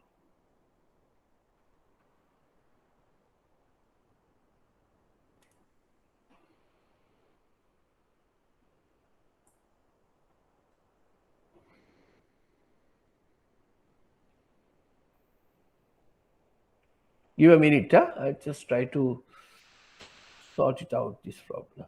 හරි පොඩි upset එකක් ගිහිලා තිබුණා ඒක. Right. Okay. Now we look at the blue ocean strategy. Now, as I explained to you, this is the strategy. Now, usually the strategy we are going to fight with our competitor, no? But here we are not going to compete. Now, good example is blue ocean strategy. You look at it as separate phase in the market. Right now, I give you a good example here. Now look at Apple versus Microsoft. Now you look at it in 1998, what is the market value of Microsoft is around 244.8 billion US dollars. But look at the Apple market share or Apple market value, only 4.3 billion. Now, but of course, Microsoft also growing. In 2015-16 figure, Microsoft gone to from 244 to 347. But you look at from 1998, where is the Apple position? Now, Apple position is 4.3 billion. They went into the 742 billion. These are actual figures, right? Now what they have done within the Apple market, right? Now within the Microsoft, within the our phone market, they come up with a lot of new creative things addition. Now from iPod, iTunes, iPhones, iPod, iTunes, Apple, iPhone, Apple Store, iPad, Apple Watch. Now they have introduced various things rather than fighting with your competitor, right? And this is how they have created. Now that is what you call the blue ocean strategy, right? It's a new strategy. Now we discuss lot of strategies, no Putta? We discuss market development, like integrative, like this is another type of a strategy, right? Rather than competing with your competitor, you look at it and separate place in the existing market. And this is the classic example, my Apple for blue ocean strategy. And I want to tell you another strategy developed by very famous strategy. It's called developed by, I think, the who you know the Tesla company owner, right? You know the Tesla company owner. Now, what Tesla company owner, and he want to build a giga uh, hybrid car company. Now, usually for that, they need money, right? What they have done, what is normal pattern? Either they issue shares or issues debentures or take a loan from a banks and all. No, so that is the way usually when you collect a capital to construct that giga hybrid car company, Tesla company. But if Musk has done it, he said he put an advertisement. If anybody want to have a hybrid car, and they show the model of the car, now pay me now. I within 2 years time, I will give you the car at the market price going to be say 100 rupees, say 100 million. So I'll give you a 50 million. What you need to do, you send the money now for me to build that giga factory. But of course, people has to believe him, and a lot of people pay money to buy that car. They make use of this car, make use of this money from the customers, and they build that giga factory. Within 1.5 years, he has given the people who have sent the money. Now, for that, what happened? He won't pay any interest. Why? If you issue debentures, he has to pay interest. If you issues, they are diluting your ownership. If you take a bank loan, what happened? They have to pay the interest again. And this is free money for him. Right? And this is the new way of capital gaining to build this giga factory. The two classic approach I can quote you for blue ocean strategy. One is developed by Apple, other one is Tesla car company. Gig manufacturing, establishment of giga hybrid car company by Tesla company owner, right? So you can think out of the box of some topic. So this is a new strategy. So remember, if you want to do a new way of doing things like that, and there are enough opportunities, rather than competing with your competitor, you may look at it a different place in the same market. How can you create something different into that market? Okay, clear? Right? Right? Okay, now it's okay. Kasun, okay? Kasun, can you hear me? I'm audible, lah? Kasun, I'm audible. You hari response ka? Ayan na Yes, sir, I can hear you. Right, okay. Ani puta kiyan phoda neta mandal na. Right. Then I will want to quote you another type of strategies. Now, a lot of banks are using that is what we call outsourcing strategies. Right? It's another type. Now we are look at it different strategies, right? Now, outsourcing strategy. Now, what is outsourcing? Outsourcing mean we are get the third party to do the certain job where earlier is done by our own people. Now, banks are heavy users of outsourcing strategies, right? Outsourcing involving mean so involving in different people, the outside people into the our value chain activities, right, and get the job done.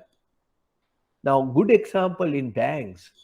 How many our securities are outsourced, right? Most of the securities.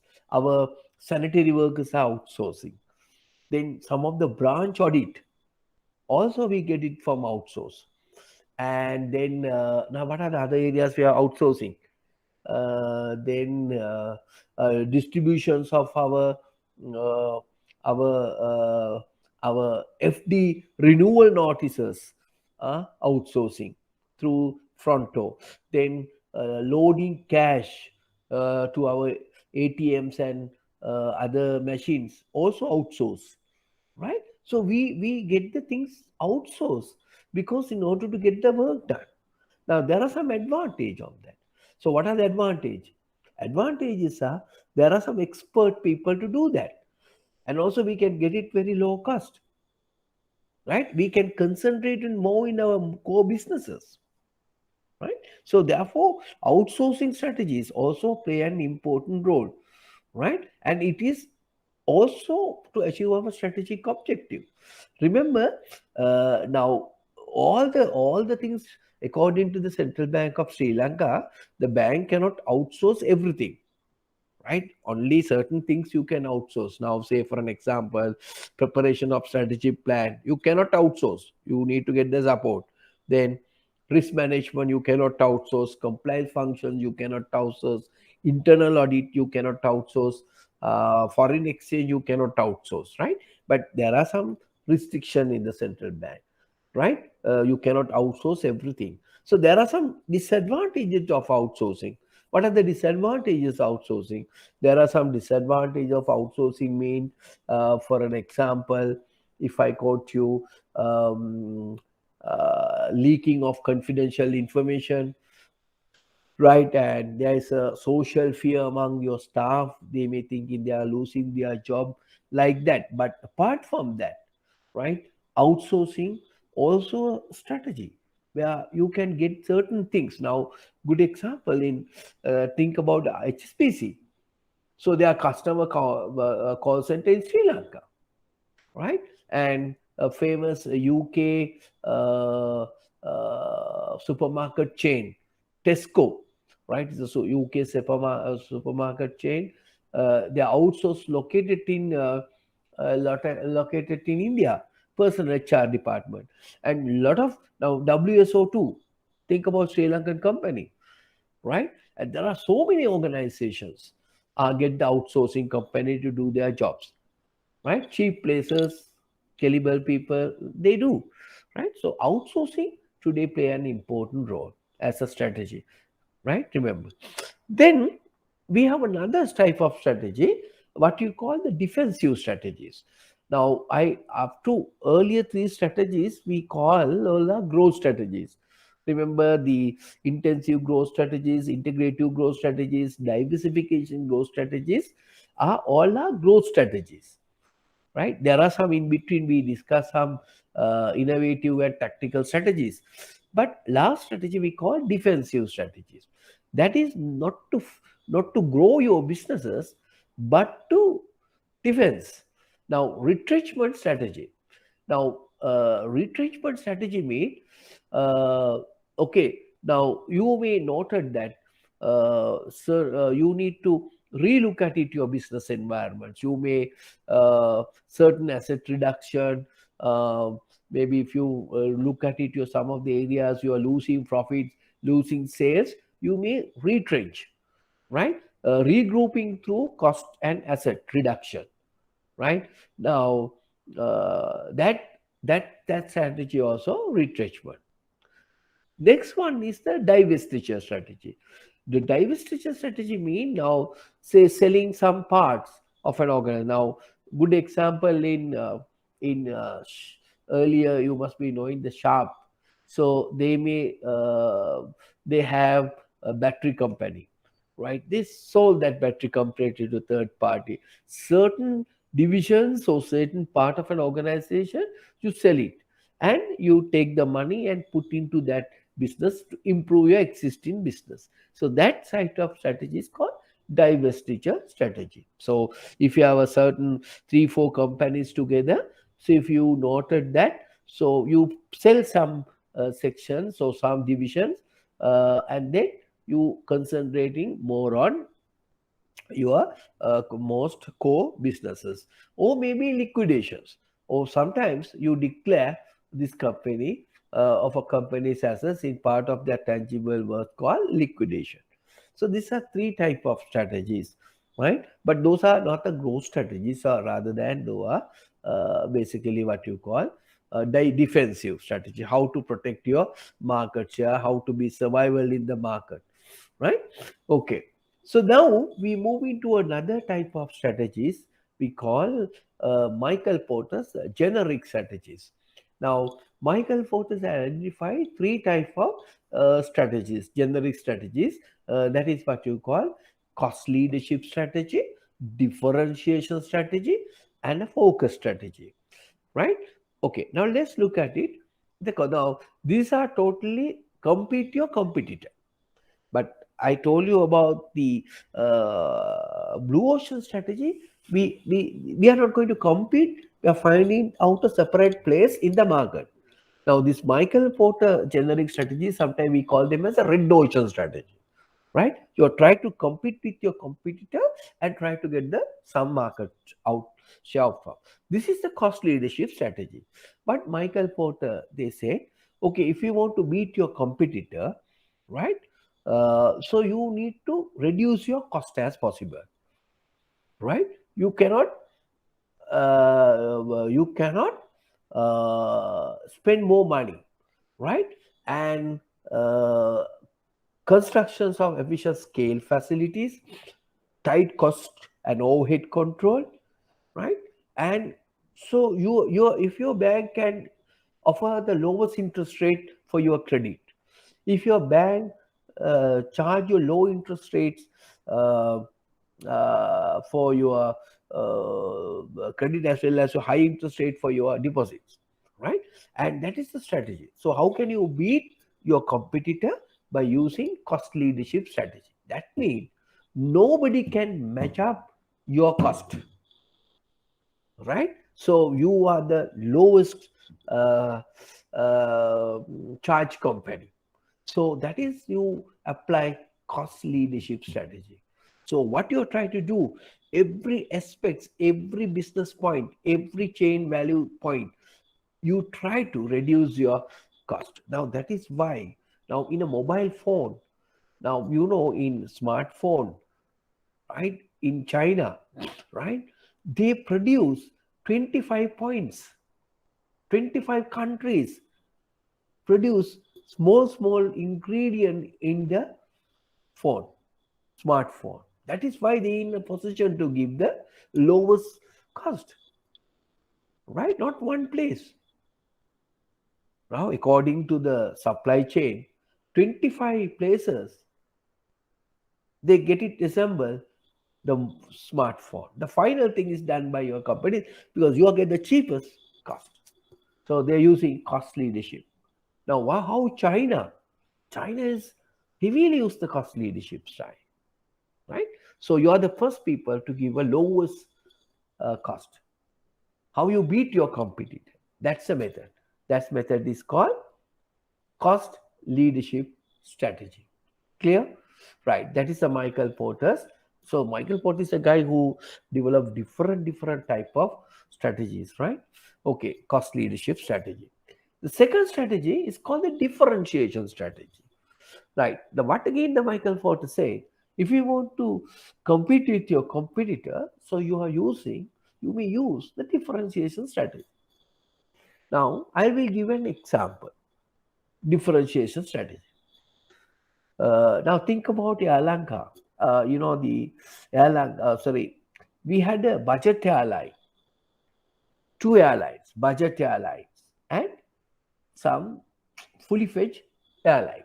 Now say Singapore Airlines and Sri Lanka. We had a Mihin Airlines earlier. Can you remember? This is a budget airline. So what is the difference? Both are going to the USA, going to the Singapore. For example, from Sri Lanka, where you when you travel by Singapore Airlines, you provided a comprehensive or what you call uh, full services to customer, food, drinks, or whatever. But when you travel to budget airline, you won't give anything, right? You won't give anything. So you won't give your food, just you charge for uh, only for your fee, traveling fee. Baggage you need to carry, no foods, nothing. So that is the same destination. You provide a comprehensive service and not. So that is what you call the differentiation strategy, right? Differentiation strategy. Okay, it's like one day services. You get the one day services, and you get the normal services. It's a differentiation, same thing. Suppose if you want to get a passport, you can get a one day, as well as you can get it 3 4 days, 2 3 weeks. That is the differentiation strategy, right? If you want to compete and unique in the industry, right? So that is how the Singapore Airlines is heavily using the differentiation strategy, right? There are a lot of budget airlines they are using, right, for for to for the differentiation their services, right? Okay, third one, the focus strategy. Now, focus means producing product and services that fulfill the needs of the small group of consumers. Like now, we have a premium beers. Sometimes we have a premium customer services. It gives only to the small segment of the market.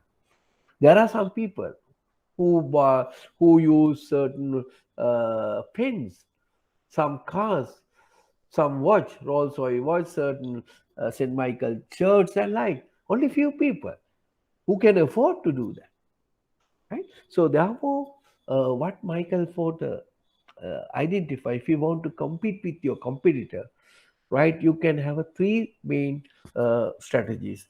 The three main strategies are uh, cost leadership strategy, the focus strategy, and the differentiation strategy, right? That's a type of strategies you can use it, compete. Then you may heard, maybe learn about the BCG related strategies. Now, you have identified the BCG matrix. Remember BCG matrix. Now, depending on your product portfolio, right, you can take some strategies. Now, good example. I will take product life cycle, for example, right? Now, the products come to the maturity stage. What you are going to do? What is the strategy you are going to use? You are going to extend the product life cycle at the maturity stage. For that, you come up with adding new values, relaunch the product, regenerate the product, and reintroduce to the market. Right? That's the strategy used by when your products at the product life cycle in different stages. Now, the moment you introduce to the market the product, right, you need to create awareness. You need to spend more money for advertise your product. Otherwise, people don't know. They give some samples to taste it, and then you sometimes you may have some girls in the supermarket. They will give you a small something to drink and something to eat. Why? So it's a sampling. So create awareness about the product. For that, you need to spend more money. Once the products go to the growth stage, right, and again you need to give more incentive to the customer because the product is moving, and then product come to the maturity stage. There's a competition, right? You want to keep your product most of the time at the maturity stage. The next level is decline. For that, you need to add values to extend in your product. Okay, likewise here, in having understood your uh, uh, products in the different cages or quadrant, so they can have a different strategies, right? Now, say for an example, now suppose your product, right, your product in the dog stage. So what is the strategy you are going to use it, right? You look at it here. First, you identify the strategy. Okay, what are the BCG related strategies? Hold, adapt strategies to keep the product in its current quadrant. Invest heavily in advertising or promotion for a star product in order to maintain its current market share. Right? That is a whole strategy. Right? Here, whole strategy here. And this why you have a whole strategy? Because you keep to have your existing market share. Right? Star want to build to convert to cash, right? Why? Because these are the to quadrant where you get high profits to the organization. So therefore, you have to spend more money. You use the whole strategy. Or build strategy, increase investment in the product in attempt to boost its market share here. So you want to build, you spend money to build your market share, right, from starts to harvest. If you look at it, the product life cycle starts at the growth stage, right, sometimes, right? So therefore, different strategies you are using. Now, if you look at it, the harvest, reduce investment in product in order to maximize the net cash return. So don't spend, right? Now here the harvest is here. So don't spend money for here because you won't get any things out from this, right? Here you're trying to harvest, try to get the maximum from this key cash cow, right? Then you look at it, divest, disposal, closer, right? You don't want to have a product in here. You don't may have a product because you don't know the product's going to give you a profit or not. Therefore, you divest and bring to here and take it out from the businesses. So therefore, depend on your product in the different quadrant, you can make use of different strategies, right? Whole strategy, build strategy, harvest strategy, and divest strategy. Okay, so that's another area you need to look at it. Then there's another type of strategies, we call them as offensive and defensive strategies, right? Now, what is by offensive strategies? Used to build a new or stronger market position, create competitive advantage. So the defensive, protect competitive advantage, right? Now in cricket, you may have, say, batsman make a defensive, forward defensive stroke, right, to protect his wicket, right? Okay, so that means, so defensive strategies are used by certain organizations to protect their competitive advantage, right? They have a competitive advantage, so they try to protect this advantage. Now, offensive strategies, so they want to create a new competitive advantage, right? So these are the two types of offensive and defensive. Remember, defensive, you're using certain strategies to defend your establishing competitive advantage. Or offensive strategy means you're trying to develop a new creative competitive advantage. So you can make use of both, right? A girl who's having a long hair, what she try to do? She try to defend to make sure they are maintaining the long hair. So offensive, they want to create a new hair, right? So therefore, whatever the type of strategies. Then what do you mean by an offensive strategy options? How can you do that? Offer an equally good or better product at a lower price, right? Now, this is another way. How can you come for the offensive strategy? Offer an equally good or better product at a lower price. That means you give a quality product at a lower price. Sometimes this attack, we call them as a frontal attack, right? Now, say, if anybody who is getting the same quality service at a low prices, definitely go to that strategy, go to that organization.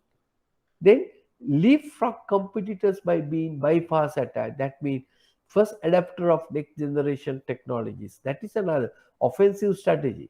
Always come up with new technology, innovative idea. Now, say for example, bank, like Sampan, they always try to introduce new technological innovations to the market. Be an offensive strategy. First adapter, first person to enter into the new product, right? Third, pursue continuous product innovations to draw sales and market share away from the less innovative rivals. So, through the offensive strategy, what you try to do, always think new ways of doing businesses, adding values, innovations, right? Adding, augmented the product, that means add new values to your existing product. So, if you want to be a offensive mode, right? And then another strategy, deliberately attack market segment where a key rival makes big profits, right? Now, sometimes we call if the customer is engaging in a big margin and big market segment or in that area, so try to attack by giving low rates and things like that, right? Now banks are doing sometimes, right? Attack competitive weakness of rivals. So that means you identify the weakness of a competitor and you try to attack that, right? So if you notice that saturage weak point එක බලලා attack කිරීම, right? So there and then final one, use hit and run of guerrilla warfare. So that is this is what the sometimes these during that time, during the wartime, where is the Prabhakaran news is a guerrilla attack, hit and run, go to the where's the army place, hit and they move away, right? That's another strategy, right? It's a strategy used by them. So we also can use these strategies, right, in order to improve our businesses, right? Then we have a defensive strategy, right? So we always have a defensive strategy. So basically, so block avenues to open to challenges. So everywhere we block attack, without competitor coming to my businesses, we are blocking the places, right? So that is what you call the defensive strategy. Okay, so what are the factors you may think when you're coming from for strategy implementation, right? What are the factors you're going to take into account for strategy implementation, right? We discussed so many points, right? We discussed so many strategies. One, what is a management perspective? We need to look at it.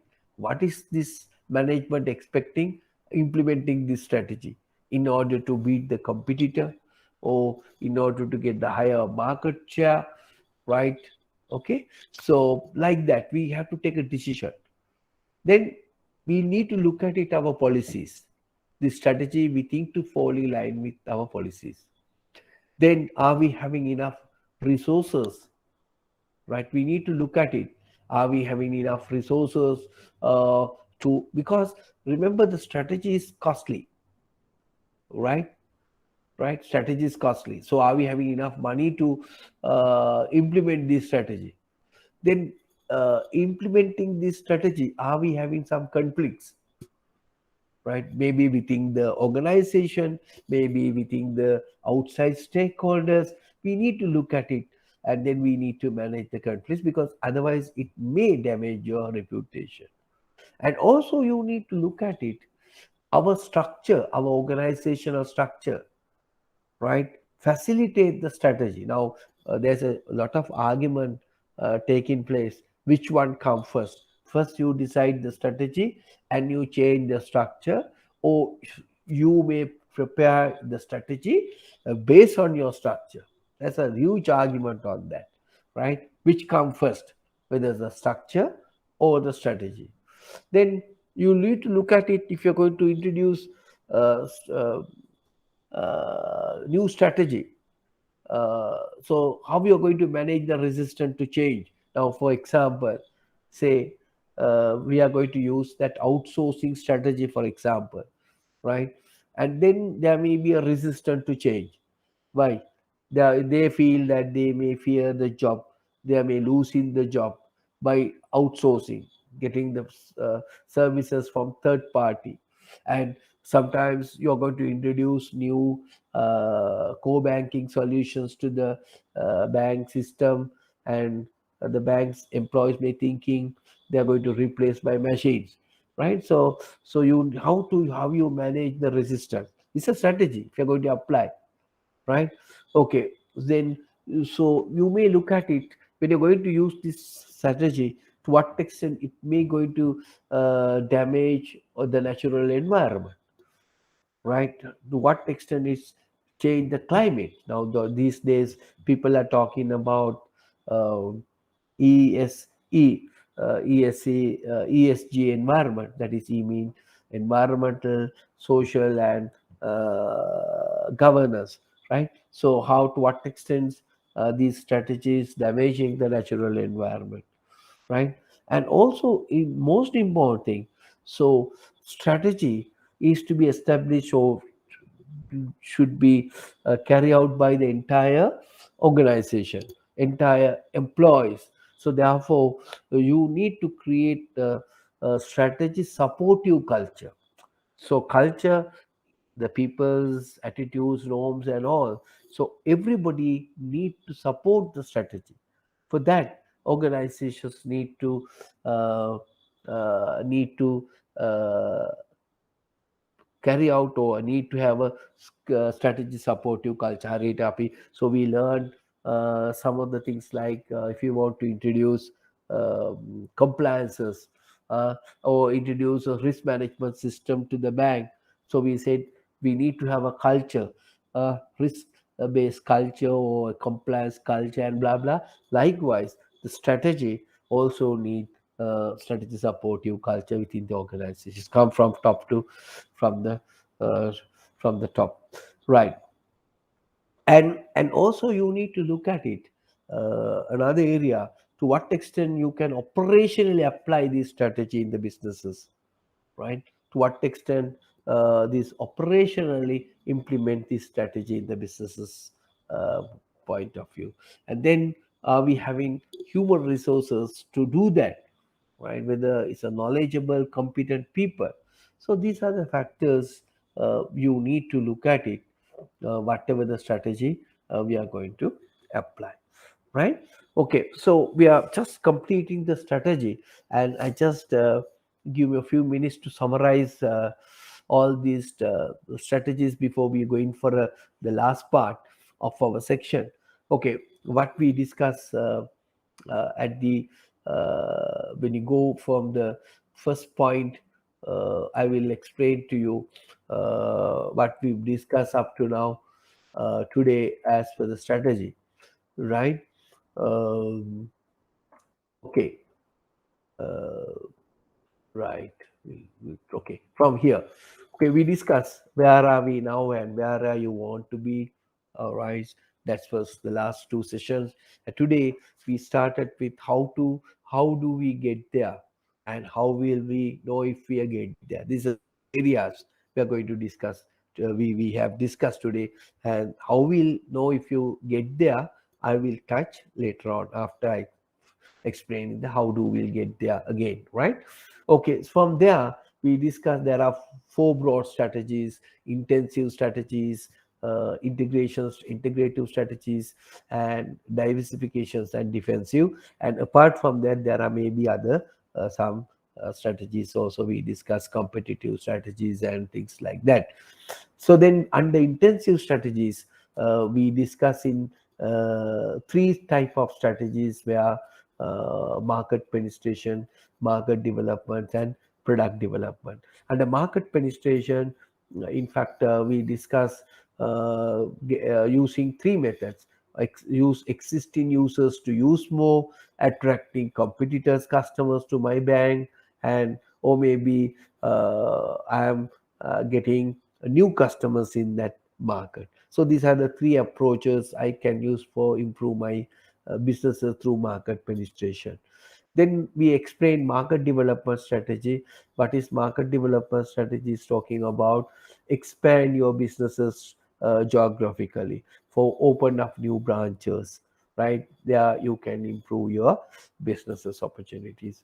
And then through the product development, mind you, another important area. So you develop your new product, or come up with modify your existing product to catering to existing customers, right? And mind you, product development is very costly.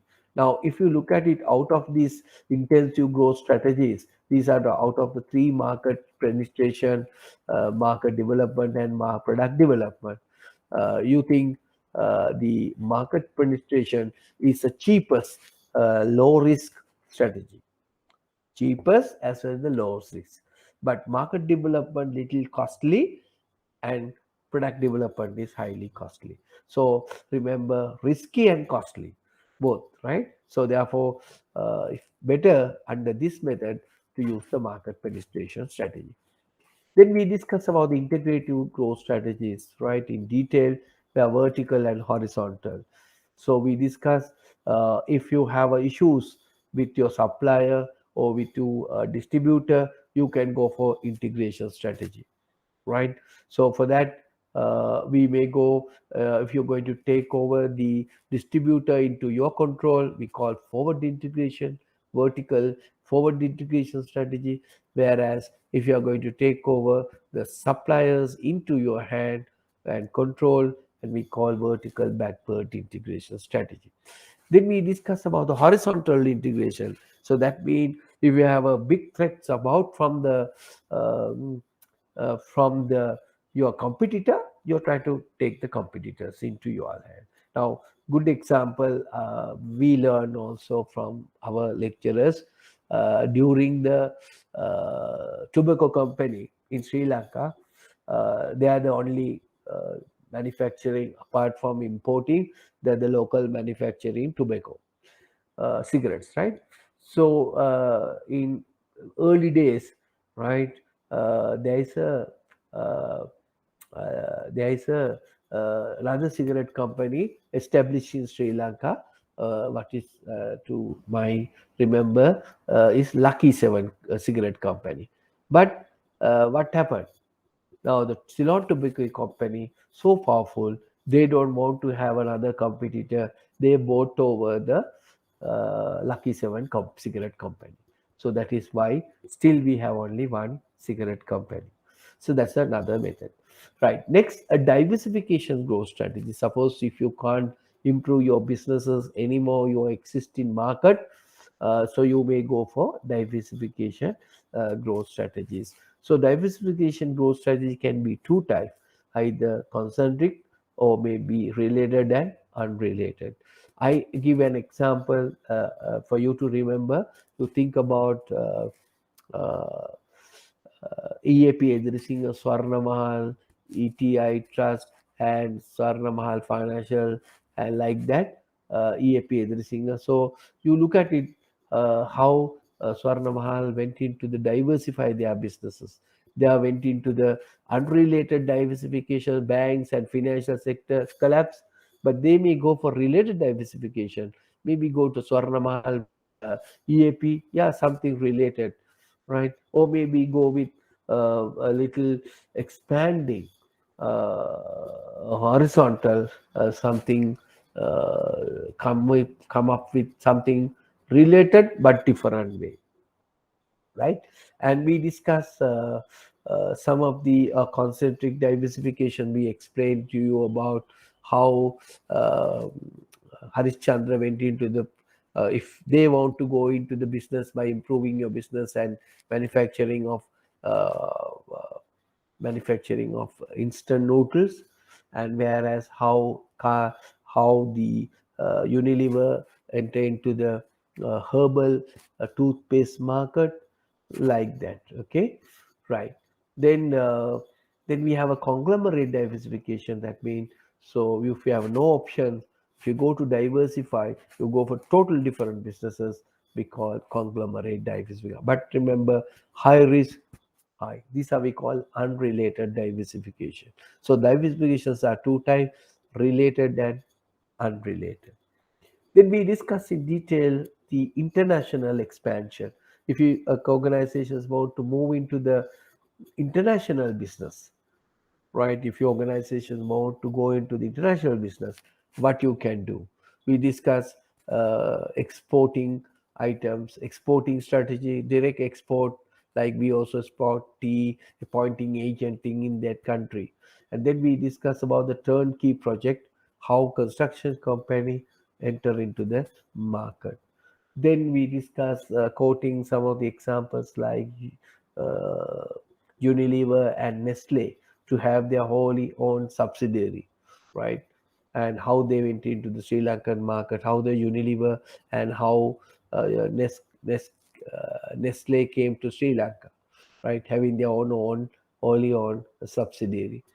Then we discuss the franchising and the licensing. So what is the difference to things, and franchising, especially for example we have quoted for food chains, whereas licensing we explain about the Coca-Cola as an example. So we discuss what is the difference between licensing and franchising. Then another method we call is a joint venture. So joint venture mean how Suzuki came into the Indian market, how Japan went into the American market in photocopy.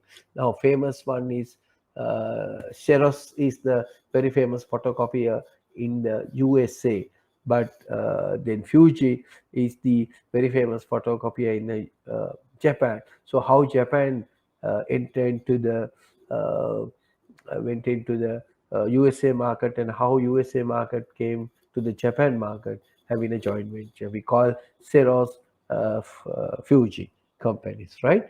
So these are some of the example in the world. Then we have the strategic alliances, partnership between two or more firms to achieve a specific goal. Now here in Sri Lanka, I'll explain to you how Lanka Clear enter into the banking system and sharing ATMs and things like that. It's really a strategic alliance, right? And then we discussed little three important things about what is merging and acquisition. So merging mean two equal size companies together and form a company we call merge. And acquisition mean basically if you're acquiring another company, we call them as an acquiring. There are some motives for do that, maybe due to strategic motives because of the um, size of the market, and then due to obtain some financial first move advantage, things like that. Tax benefits we go for financial motives, or maybe managerial motive, get the technical know-how and how certain company manage. Now say for example how American companies are managed the organization and how Japanese are managing organization. Therefore in order to get that exposure, we may go for merging and acquisition, right? Uh, then we discuss about the blue ocean strategy, another important approach uh, developed by Kim and Marbon in 2005, introducing how company may achieve quantum leap in value through value innovation rather than competition, right? So we discuss about blue ocean strategy rather than competing. So we will look at it adding value and look at it different place in the market. So how it differ from red ocean strategy to the blue ocean strategy, right? Compete with the existing markets here, market space, but in the blue ocean strategy, what we are going to do, we are going to create a separate place in the market. I give you an example: Apple versus Microsoft. How Apple enter into the this market by beating Microsoft and come up with new adding values to the customers. Right. Then we discuss a little bit of outsourcing strategies. In every banks today heavily use outsourcing to do their normal day-to-day jobs, but certain outsourcing strategies earlier done by bank people are now outsourced. There are some advantages and disadvantages also. Now, one of the advantages, you can get the expert knowledge people to do that job, and there may be a cost reduction, and the banks can concentrate more on their headline businesses. Whereas disadvantages are there may be a social threat and systematic risk due to leaking of certain information, the confidentiality, the reputation can tarnish, right? So those are the reason why some uh, some strategies are need to be carefully executed, and there are some central bank guidelines also given. So you cannot outsource every activity in the bank. The only certain activities you can outsource, right? So there are some restrictions.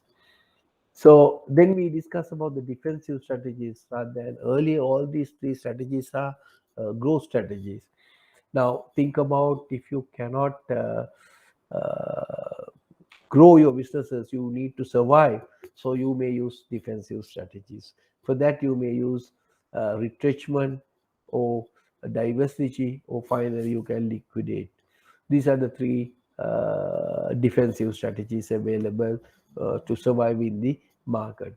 Then we went in to discuss about the Michael Porter's generic strategies, where he has identified three main strategies: cost leadership, differentiation, and focus. So the cost leadership strategy, talking about your company try to reduce the cost as possible, use techniques, use some machines or whatever ways and means you try to reduce your cost.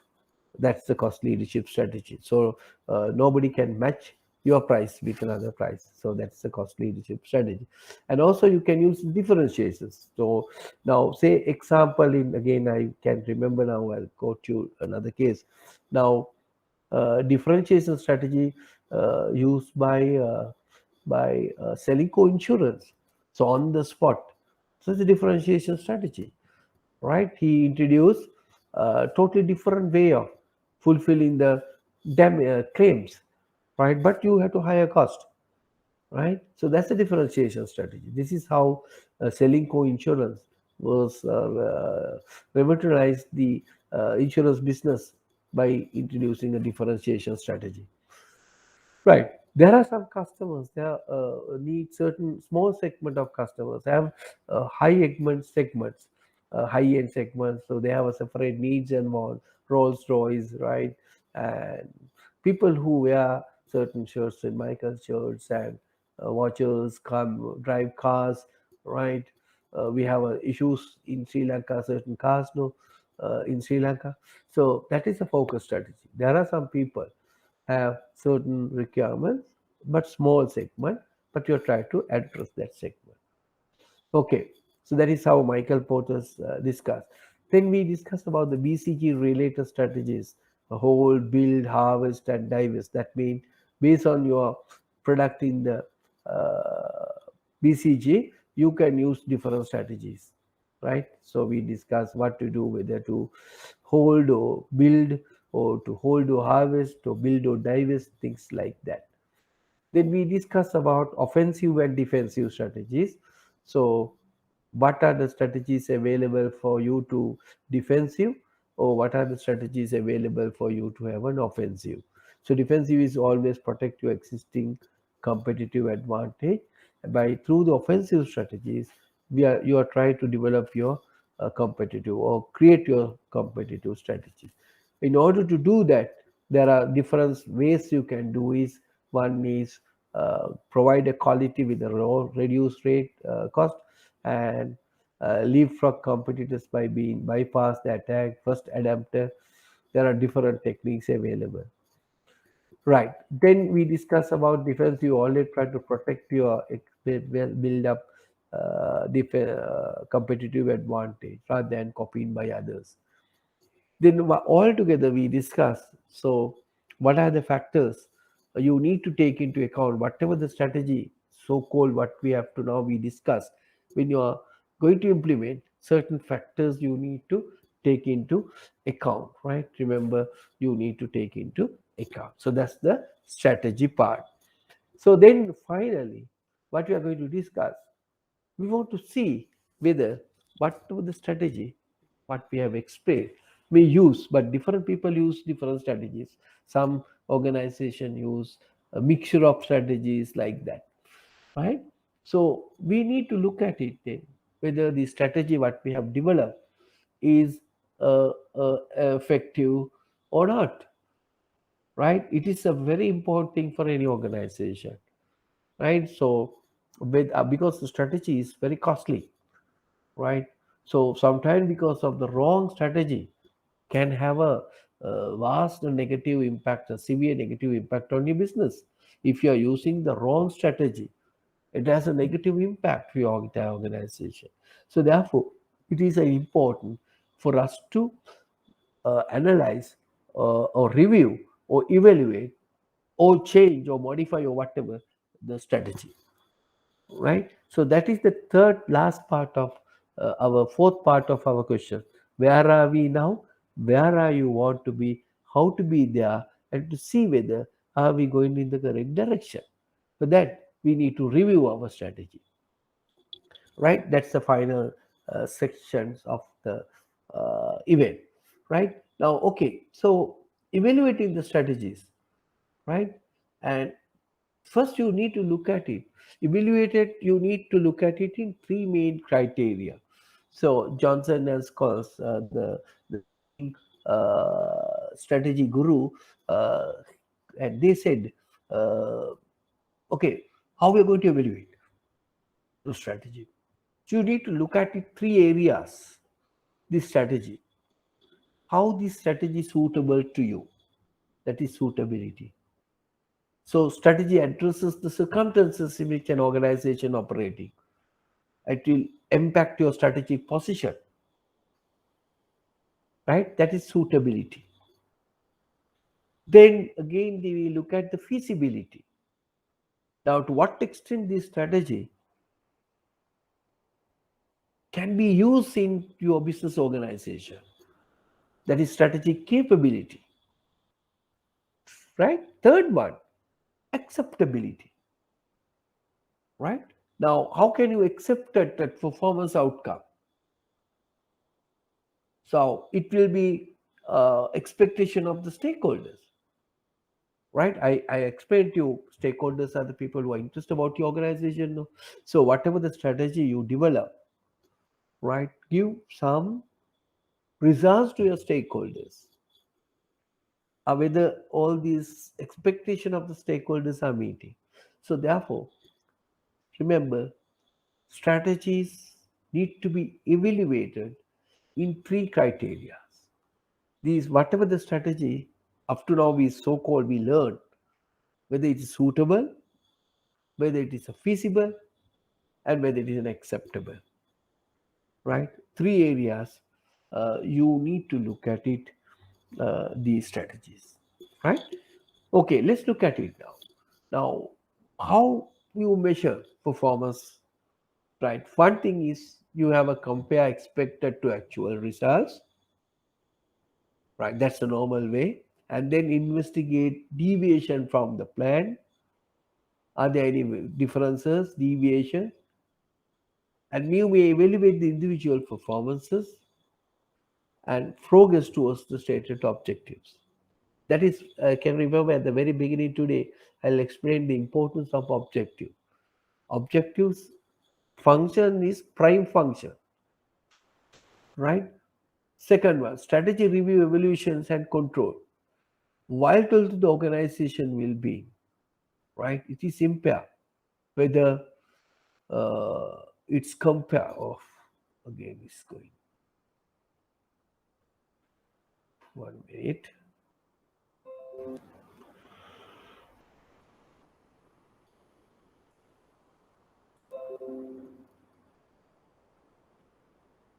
Oh,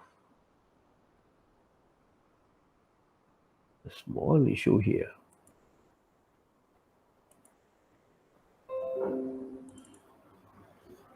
Right.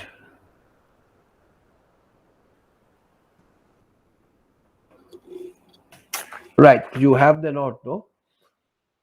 So there are small issue here.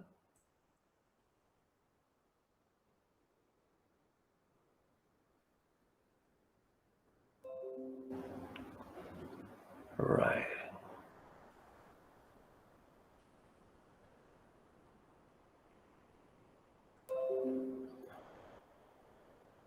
Right. Okay, let's look at it. You can see it, no? Before you wind it up. Right.